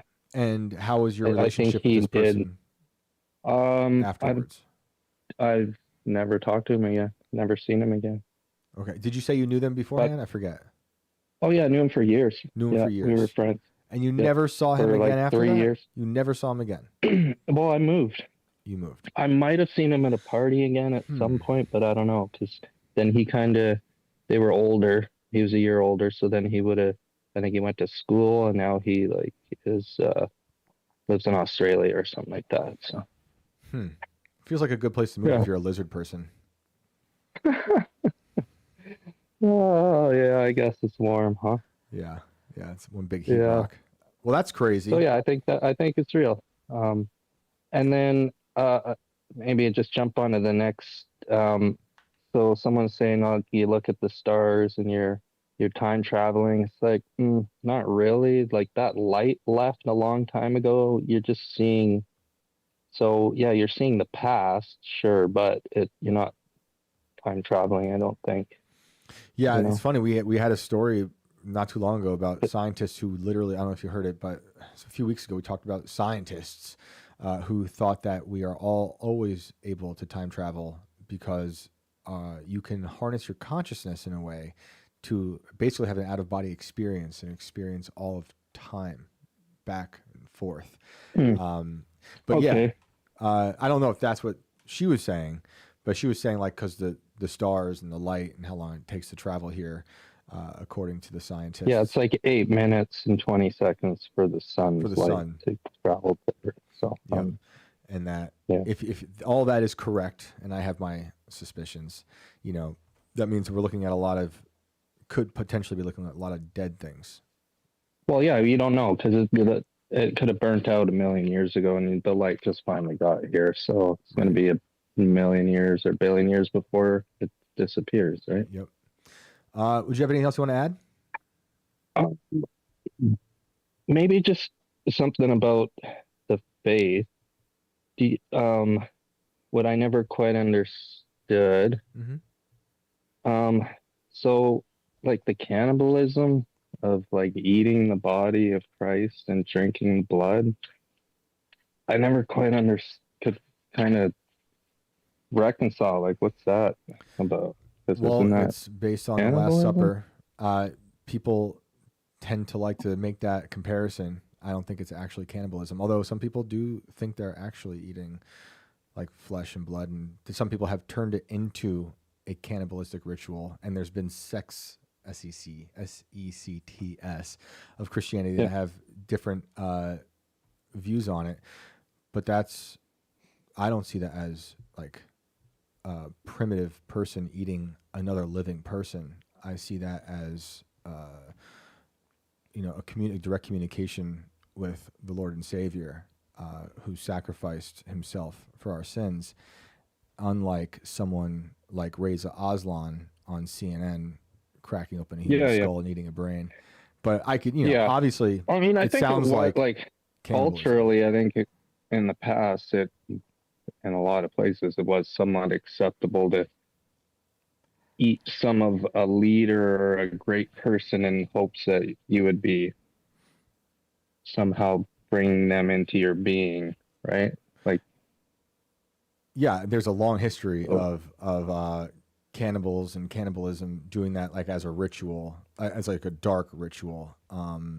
But not even a dark one, in like this as a celebration of life. How like a great person that you would want, you're like bringing them into you in hopes that you can be great as well. Not so much as like hey, we're going to sacrifice these people and eat them. More of like someone's past, maybe naturally, Yeah, it's not something I would do or promote eating. You can see how, like, from the outside, though, it's people that aren't religious, right? Like me, for example, you could see how we would be like when we look at that.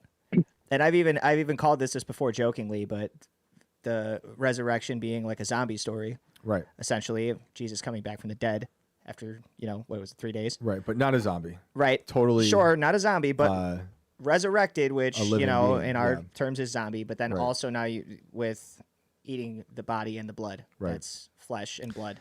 Right. But this is more of like in my interpretation, a symbolic gesture in remembrance of the Savior in terms of what happened at the Last Supper, instead of like Euronymous from Mayhem eating the brains, or whoever ate the brains in the black metal group, what was it, in Norway, where, they're like, it's more of a dark, in my sinister ritual. But I know from the outside, from people who don't believe, it's easy to say like this is like a zombie story or this is like cannibalism. But I think that Yeah, it's not that I feel that way. And I've never looked into this. It's just something that I kind of, well, it's a thought I had on my own. I didn't explore it anymore. I just wanted to talk to you guys about it because well, you have more knowledge on the subject than I do. But I'm not implying that it is or that that's acceptable thing. It's a thought that I had, and I just wanted to talk about it. So you're not calling to see if you should be a cannibal? No, man, I get it. And look, I'm not calling to disparage either. I'm just expressing. No, I love the conversation. Yeah. Look, I don't have lots of knowledge. My mom ate so much Tylenol when she was pregnant with me. Oh no!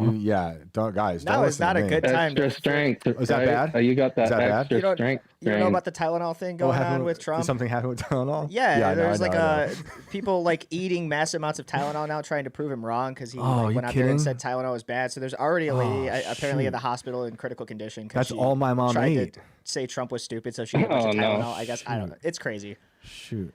It's a Tide Pod situation, only with adults, not kids. Oh yeah. Well, I see you out there, Culpercast, about the Eucharist only being symbolic. Yeah. Well, thank you for calling in, dude. Thanks for having me on, guys. Thanks, Chris. Appreciate it. Culper, call in and let us know, because you know how the different denominations go. But like, every denomination has something different, and it's still hard for me to even put it into words how I feel about it. But if you've got something you want to share, give us a call, dude. I'd like to hear it. Yeah, dude. He said, LOL, no. No, now you have to. Renee says even Tylenol says it's bad. Yeah. My mom didn't see that tweet in 1984. They literally tell you don't do it on the bottle. They do. All right, let's do another caller. And hopefully it's Culper. Well, I'm going to bring on Monica next. All right. This is a different Monica. Okay. That I had on the list from the other night, but she says she has some insight into, I believe she said the Epstein stuff. So we're going to bring on Monica next.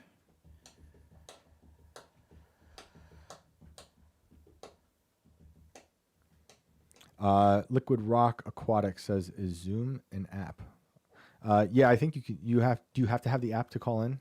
If you hit the link, it'll take you to a place to download the app, and then you can accept it. No, we're here. What's up? Wait. Hello. How you doing? Hi. How's it going? Hello. It's going good.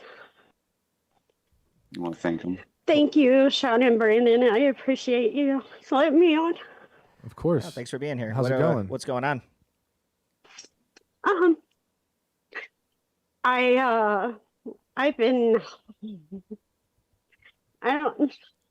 Hold on. Okay, sorry. She's probably not going to be able to do too much talking because this is such a fresh situation for her that it still causes a very visceral reaction. She'll get sick when she gets to thinking about it.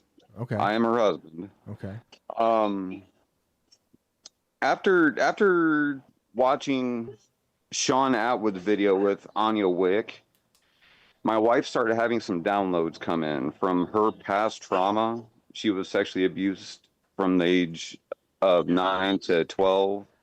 And then they were kind of grooming her and lining her up to get in to the Disney Channel. And like she was in modeling and dancing and cheerleading. She comes from some pretty prominent families in our area. Many of them have been involved in politics and education, healthcare, legal system. So there's a lot of ties there.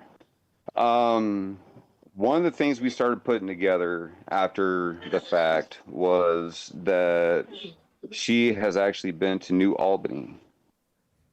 When she was younger? To the ranch there. And when I showed her the picture of it, she's like, well, I'm going to shit if there's a stable or whatever right across from the house. And as soon as we seen the picture of Epstein's estate, that's exactly what it was. And she started puking yet again. Like a lot of the things that she's been able to uncover in her memory directly link her to a lot of very prominent people. So, and there's a lot of connections. Ritualistic abuse. So what we're saying before we go any further is, you watched an episode with the Sean Atwood, and that unlocks like repressed memories. Yes, from her childhood. She's been involved in the mental health whole thing for a long time. Like once they realized they couldn't keep control of her, they did everything they could to drive her crazy.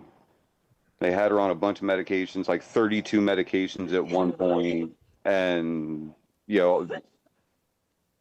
from psych meds to pain meds to, they were just trying to keep her addicted hardcore to anything that would keep her from being able to regain her memory. And did this start? Do you have an idea of when that started with the drugs? Was this like when she was 12, 13, or much younger? Like apparently there was a special gummy that she had to take every night when it come to vitamin time or whatever. Her sister would get regular vitamins, but she would get a gummy. And she's like, okay, whatever. She didn't think anything of it. She was young. She didn't. Well, there's all. Oh, she's trying to see if she can talk now. Okay. Hey there. I'm sorry. I didn't mean to get so sick. You're okay. But my great uncle would also give me a purple drink, and he said it was prune juice, but it would fizz, and I've never seen prune juice ever fizz.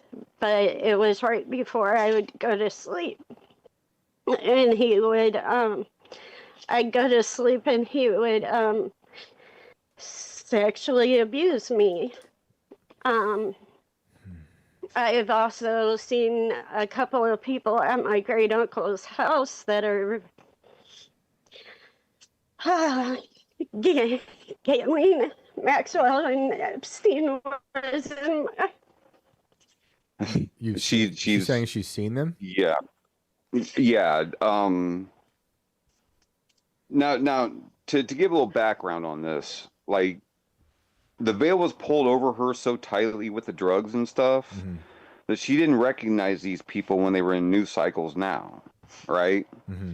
But when I showed her a picture of them back in 1988, 1990, right, that's the reaction I got. Like the second she seen it, she'd slap the phone out of my hand and reach for the trash can and start puking. Have you guys considered going to the authorities with this? We're so afraid to right now because, like, the person himself that did this is now dead. The other one's locked up. And we've also been able to put some other connections together that link her to famous people she's spent time with. Some that are still currently with us and some that have already been kind of taken out for trying to expose. What? Don't want to get any names on that quite yet. If that's something you're intrigued by, we can definitely try to make contact in other ways and help blow this up a little bit more. But this point, we're not totally sure that it's safe to do that. Well, I understand, and I mean, I don't really. But by all means, don't disclose anything that you're worried about publicly. But yeah, I'm sorry. Go on. What is your... and honestly, that's probably a good time to have caught me because I was about ready to say that some of the connections that are publicly known go a lot deeper than what they want to let on. But we, in our deep dive here to try to figure out all the answers to it, we started going through and checking names from people in her family. They're tied into education, legal. One of them was a pharmacist for our local, and that sounds really weird, but if you know anything about refining systems, they have to, whatever, like he was a pharmacist for the local refinery. Two people in her bloodline down both sides have both been mayor. Some by marriage, some by actual blood, but yeah, it goes deep. Well, it goes yeah, really deep. Do you talk to family about this? The family already knows, and they did everything they could to hide it because of the prominent name. Um, and that's pretty much why they drugged her the whole time. And now they've admitted they know that something happened, but there's not really too much to do because the person that did this is now deceased, at least family wise is now deceased. So it's just like okay, well now it's gone, it's no big deal, right?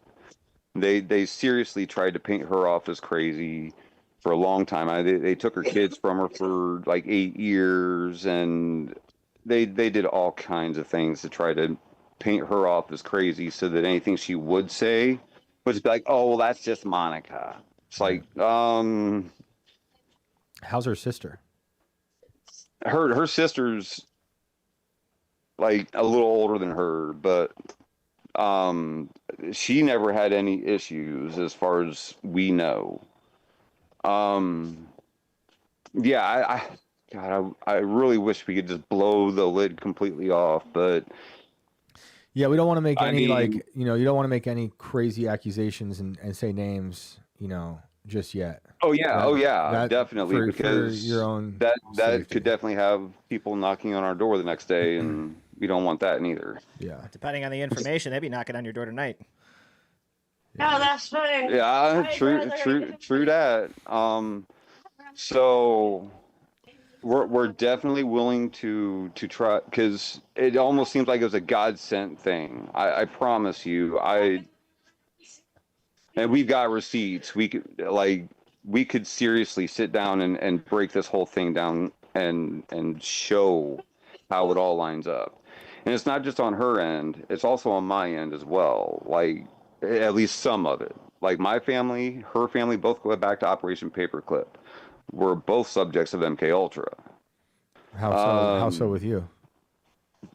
What was that? How so with you with MK Ultra? I was part of the GATE program. Oh yeah. Yep. And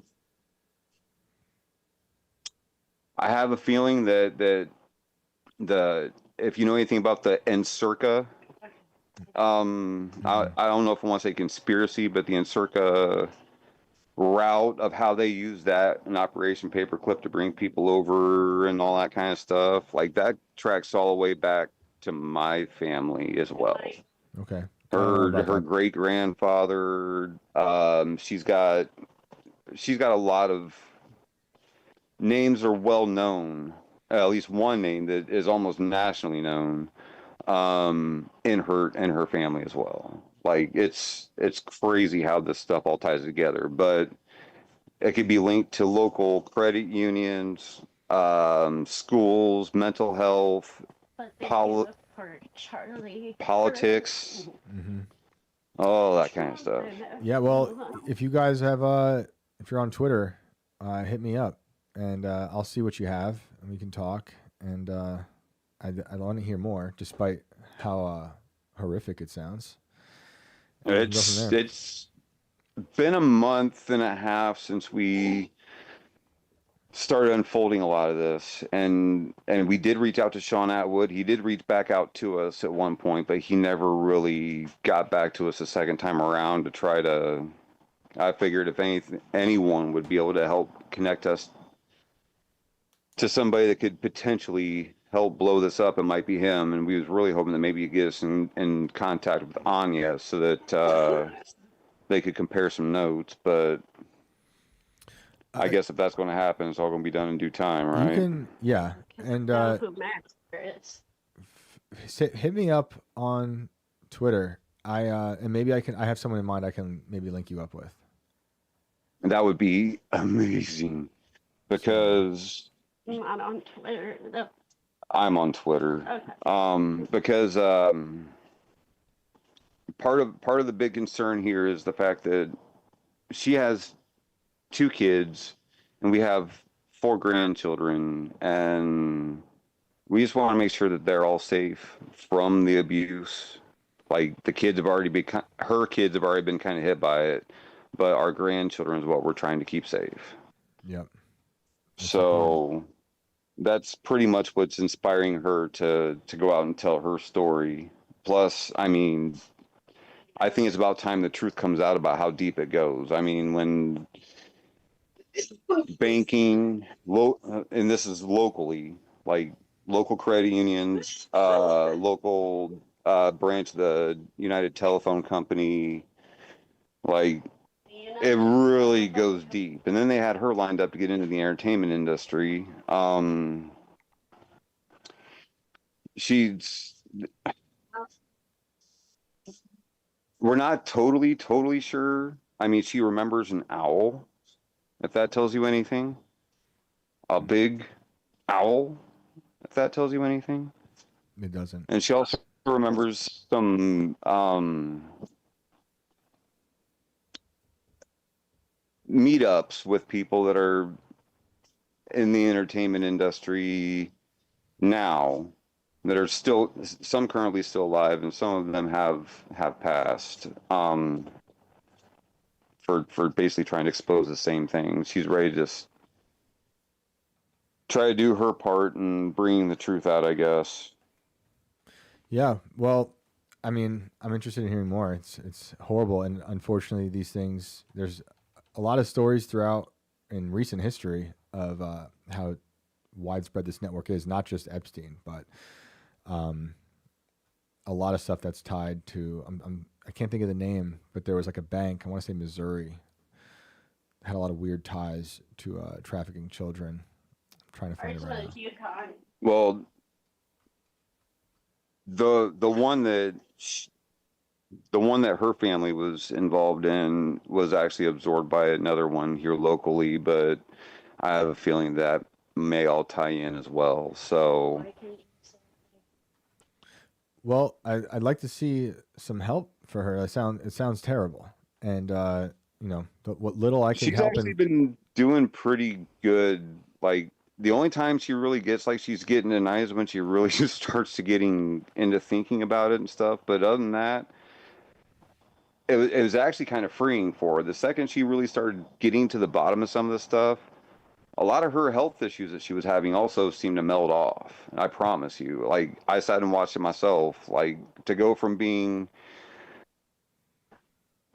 a stroke patient and being in physical therapy and all that kind of stuff to try to get back to functional. Complex PTSD. She has complex PTSD that causes seizures. She had a stroke in the middle of one of them and stuff. And well, that's no longer an issue. Once she kind of freed her soul of the things tearing at it, all the physical symptoms just melted off. She dropped her cane like Tiny Tim and started walking. It was pretty cool to watch, actually. So hopefully, the more you guys can expose it, the better you get. But I understand the reservations because it's a crazy type. Anytime people go up against this type of story, I know there's always like suspicions on, is it real? Is it not? And it's it's valid to think those questions. But I've seen so many of these stories. We report on stories like this all the time, and you see how many children are kidnapped and put into these situations. You see like Corey Feldman talking about it. People think he's crazy, but people thought he was crazy years ago. And then the deeper we get into the Epstein world and those connections, people are willing to believe that stuff is true. I think a lot of people don't want to confront it because it is a reality. We have been, as humans, sacrificing children for thousands of years. And we know evil people exist. And unfortunately, they're in every single institution. So, if you want to hit me up, we can talk. I'll see what you got, and maybe I can point you in a better direction. Yes, that would be great. Thank you. You're welcome. All right. I'm looking you up on Twitter right now. Yeah, we're getting a hold of you right now. All right. I will. I'll talk to you guys later then. Thank you so much, and Shane. God bless. All Thank right. you so much. Of course. God bless you. Bye. Bye-bye. Oh, man. It's dark. I mean, that is what True Detective Season 1 is all about. And a lot of that was written based on a lot of real things. And if you think back to True Detective Season 1, politicians, corrupt churches, corrupt police, corrupt banks. I know that's just TV, guys. but it's based on real events, and you can look up stuff like I'm still trying to think of the name of this situation that I'm thinking, but I'm also thinking of Michael Aquino, who was we brought him up when we were talking about Hook with the crazy eyebrows, the American political scientist who was also in the military and who was also a Satanist, and he was the founder of the Temple of Set, and he wrote about psychological warfare, and as part, I'm just reading off Wikipedia, not a trusted news source, but it's on Wikipedia. You can go look up a deeper, better written story about it, but this is quick. As part of the Satanic Panic in November 1986, the San Francisco police began investigating allegations of sexual abuse in connection with the Army's Child Development Center at the Presidio of San Francisco. A girl came forward in August 1987 and identified Aquino as the culprit. At least 58 out of 100 children who had attended the daycare center showed physical and mental signs of sexual abuse. So you can look that up. They did show signs of that abuse, and it led to a lawsuit by the parents for $60 million in damages. An investigation against Aquino was launched, but it was closed after insufficient evidence was found. Despite this, Aquino has become a fixture in some corners of conspiracy theorist communities. Well, you guys go look up him. We talked about him a few weeks ago. I don't think he's very innocent. I don't. But that's just one piece of a much larger puzzle. And what fascinates me about him is also his idea of the psychological warfare that we're clearly in. But go visit his Wikipedia page. Go look at him in his uniform with his creepy eyebrows. What are you going to say? I'm looking for a change of pace here. This night has been intense. This is a dark night. The calls have been dark. Oh, Project Mayhem. You're right. Owl's Bohemian Grove. True that. Yeah. True So I want to actually, we got about 15 or so minutes left in the night. I want to spend a couple minutes talking about this really quick because this is just, it's prevalent, and I promise we'll try to get to one more caller before we get out of here. Yeah. No, yeah. I was going to say something about Bohemian Grove, but then it didn't make sense in my head, so. Fantastic. Okay. So the influx of drones. Yes. A lighter topic. That's I want to just pivot for a second with the heaviness going on here. I've seen some people dip out for the night because they're like, I can't handle this. Like, it's just too heavy. So yep. We're going to take a second to breathe here and talk about something just as terrifying as everything else that we discuss, which is the invasion of these drones. And Denmark announced that the Aalborg Air Base and the Danish Air Force and Aalborg Airport have both just been closed after new drone intrusions by unknown drones. So this coming with the last 2 weeks of me and Shane seeing drones all over the place by us, yep. And we don't know why or what the hell they're doing. Multiple reports of other drones, things being shot down, UAPs that all appear to be drone-like. Aside from the 75% that were confirmed as balloons, right? So this is a map. Obviously, they've got this little key here to show the drone activity and the military sites. 3 of these military sites invaded by drones, and then one extra place related possible drone activity. But outside of that, this is six different locations confirmed drone activity in this area. Alone. And we have something from the Danish officials here. So that they did not have information to name a specific actor, but the drone resembled a model of hybrid warfare seen elsewhere in Europe. Who do we think that is? Interdimensional beings. Now, I mean, they're saying Russia. And I mean, I hate to just jump on the bandwagon, but that's the first thing that comes to my mind is why the hell is Russia spying on these guys with drones? Didn't we have checking their stories military activity earlier today saying Russia was basically saying they're at war with NATO?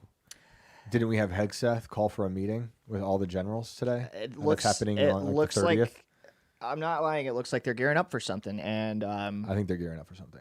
It definitely looks like that to me with some of this stuff going on. Now, I'm not saying the drones that we're seeing out here in WV are Russian. I am. But I am. I'm wondering about the influx not of Russian. these. I'm not saying they're Russian. I'm saying they're part of the narrative. But yeah, sorry. Okay, I was like, whoa. There's Putin. Shane has confirmed that these Putin drones is in are West Russian. Virginia. It's Red Dawn. Everybody, Yeah, get he's- outside. He's watching us. Arm yourselves. He's pissed at us for talking shit. No, I was saying that it's part of the narrative that we were just talking about last night. The drone narrative is picking up today, and we were just talking about it last night. They're closing down. I mean, they're having a problem with military bases. This is ridiculous. They're having problems with airports. Did These they have a things are statement? entering no-fly zones. Did I send you a statement from one of them? Is this the article I sent? This is the article that you sent me. I don't know directly off the statement if this is. These look like just photos to me. I don't think there's actual video of the statement here, but it was not immediately clear who was behind the incidents. But Lund Polson said that it appeared a professional actor was behind the systematic flights. I don't know what that means.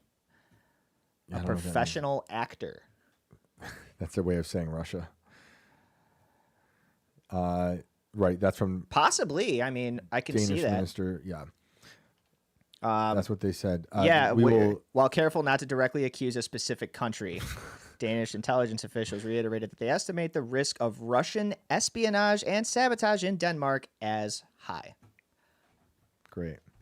So yeah, they're not fooled either, and we all have the same sneaking suspicions here as to who's doing the watching. It says later on in the article, the drones appeared to be flying around the airports with their lights turned on, but authorities decided against attempting to shoot down the drones.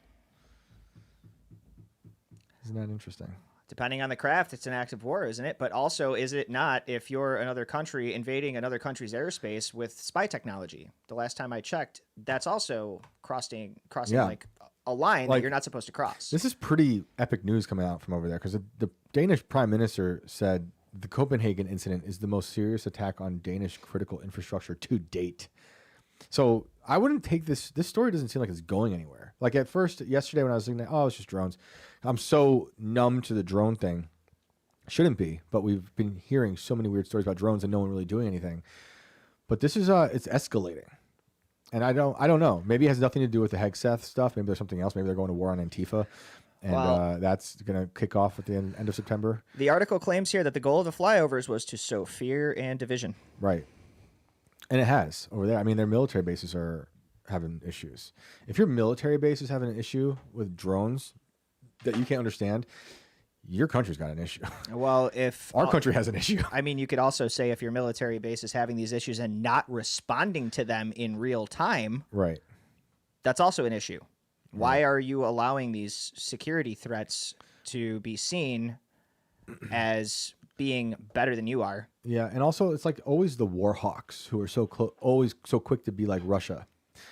My gut almost never goes to Russia. I mean, I don't like anyone, but I always like to consider the fact that a lot of countries hate Russia and wouldn't mind blaming things on Russia. There's been attacks in the Baltic Sea with different like cables, and sometimes I feel like this is just me. This is just conjecture. It feels like it's almost like a false flag. I know I'm the false flag obsessive, but that's how these governments run.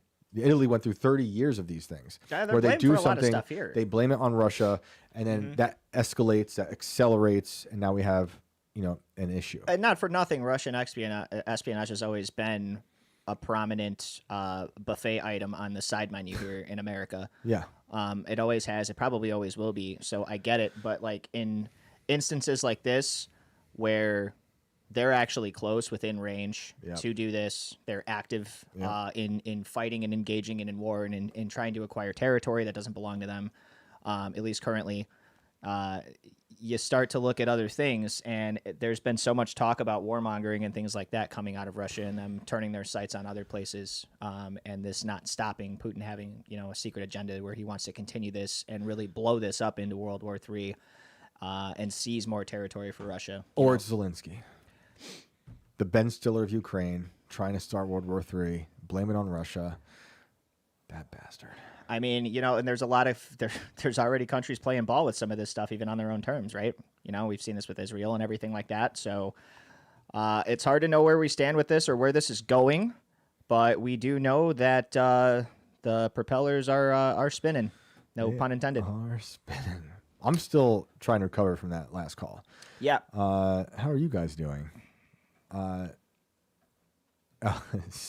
Say Dower Productions says Epstein is alive. Yeah, we know that. Also, where are you? Culpercast from earlier. Shane, I would love to call in next week. I'm working right now, but would love to talk about the Eucharist with you. Perfect.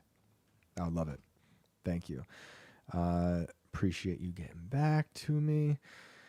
Oh my goodness. What am I missing, guys? Anything else? I feel like I sent you a ton of stories. Did we get through everything? Hang on. I think the drone thing was basically the last thing I had on the menu for tonight. We had Oh yeah, those boogospheres in Russia. we had Trump talking about I could bring that. Let's I show- got to let's pull show that them out of that. our I got to pull that out of the archive. Yeah, Alex I'll sent start us something talking about it while you bring it up. But we also have Trump on addressing the mystery drone incursion in Denmark. There's nothing to that video. There really is. It's like 50 seconds of Yeah. him just being like, I I know don't know. about it. They don't know what happened. Yeah. You know, so that's basically Trump's take on this. Yeah, there's a new boogosphere. People were tagging me in this today. It was multiple. There's multiple boogospheres. From what I saw. You know what we call it in this show, guys. We call it the bogosphere. And it's bogus. This video is interesting. But again, I'm always fascinated on why. Is it just because these are like copycats? Hey, the boogosphere is a thing. Let's make AI videos. Let's pump it into the algorithm so we can get on Inverted World Live and who knows what else. But it's an interesting video. We'll see what you guys think about it. I don't know if the boogosphere is going. I don't think it's going to take off. It just doesn't have the same quality as the drones. But there you go. For those who are just listening, we are watching 3 bogospheres hovering above, what is that, antenna? In Russia? It's on top over. of a building. It's over some kind of a high-rise building. Yeah. Does this look real to you guys? They remind me of those things that are like in the office of like rich CEOs and shit that they have sitting on their desk and it just click clacks back and forth. The balls Yeah. are just like floating Yeah. because of magnets and you don't know why. I mean, Is that what that is? Is this a sky one? These things are going very out of their way to be seen. Again, if this video is real, with AI, who the hell knows anymore? I don't know anymore. Going very out of their way to be seen and be seen together. So we've got 2 directly placed hovering, one that seems to be a little bit more curious than the other 2 as far as movement goes. That's basically the video. I'm saying not real. Sorry. To the fans of the show who are into the boogospheres, Heretic Psychoanalyst says, Shane, what list did we all get on? Did we get put on due to this podcast? Every single one. Good luck with that. Hey, man, we're probably getting put on lists too, so, you know, come hang out. Alien Field says, is this a CIA chaos disinfo channel now? We'd be getting paid better, I'd imagine, if it was the CIA.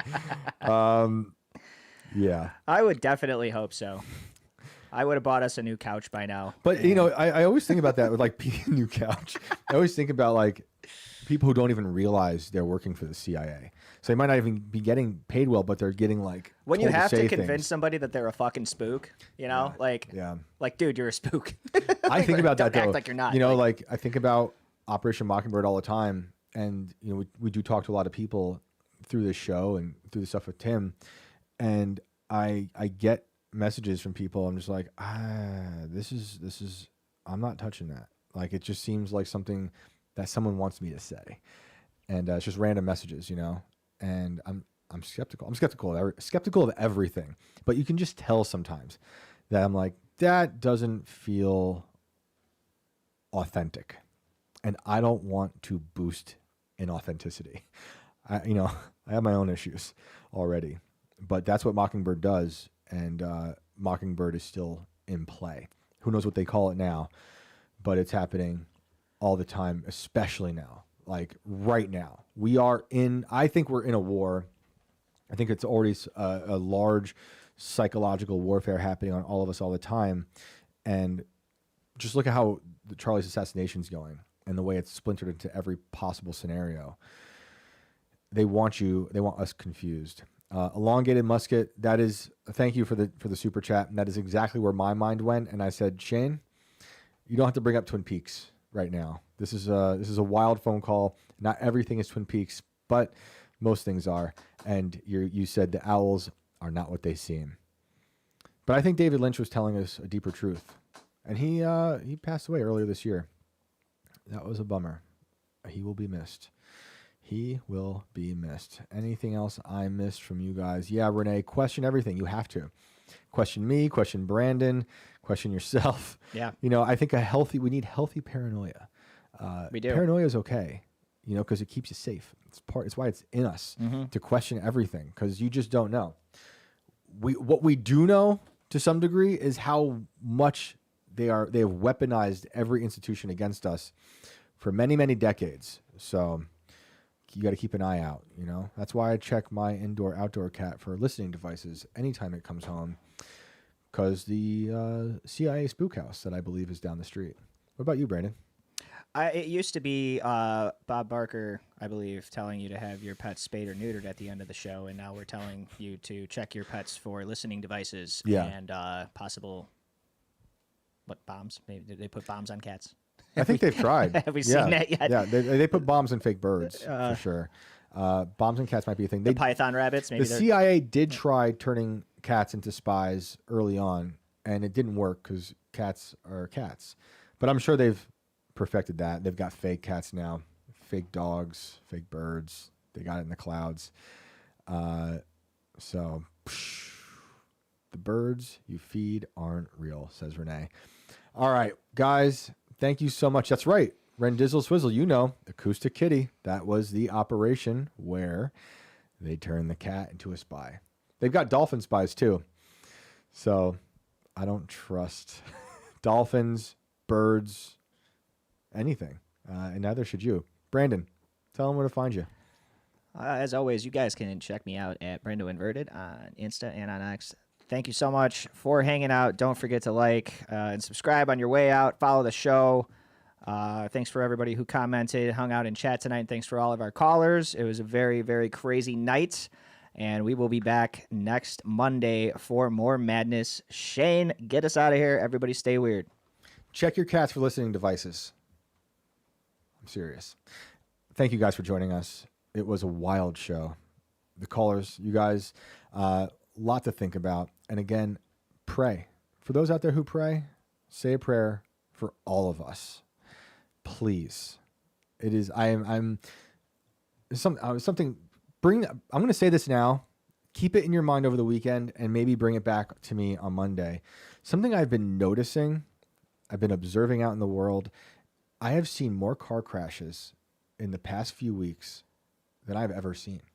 I don't know what it is. I don't know. Have you guys experienced this? 3 or 4 in the last 2 weeks I've seen. Cars. Something's going on. Into ditches, or we've seen I think the 3 tow trucks when I was on the way here. Head-on collisions. Crazy ass shit that happened over here, which I'm not even going to speculate about because it was nuts. Something just is in the air. I've never seen this many car accidents. It's like every time I leave my house. Is it possible that what's in the air is stupidity? Well, that's part of what I was thinking is like we're so distracted. The phones, the news is going crazy. People are stressed out of their minds. The economy's not great. We're suffering to many different degrees, and that could be a reason. But maybe it's something beyond that. I really don't know. I'm curious if you guys are experiencing this. Is it just us? I don't know, but think about that over the weekend. Pray for all of us.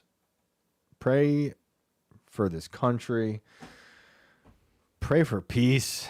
Pray to soften the hearts of the wicked. We need it. And but yeah, think about all this and stay safe out there this weekend. And I look forward to hearing from you all on Monday. I hope you have a great night. I'll be praying for you all. See you on Monday.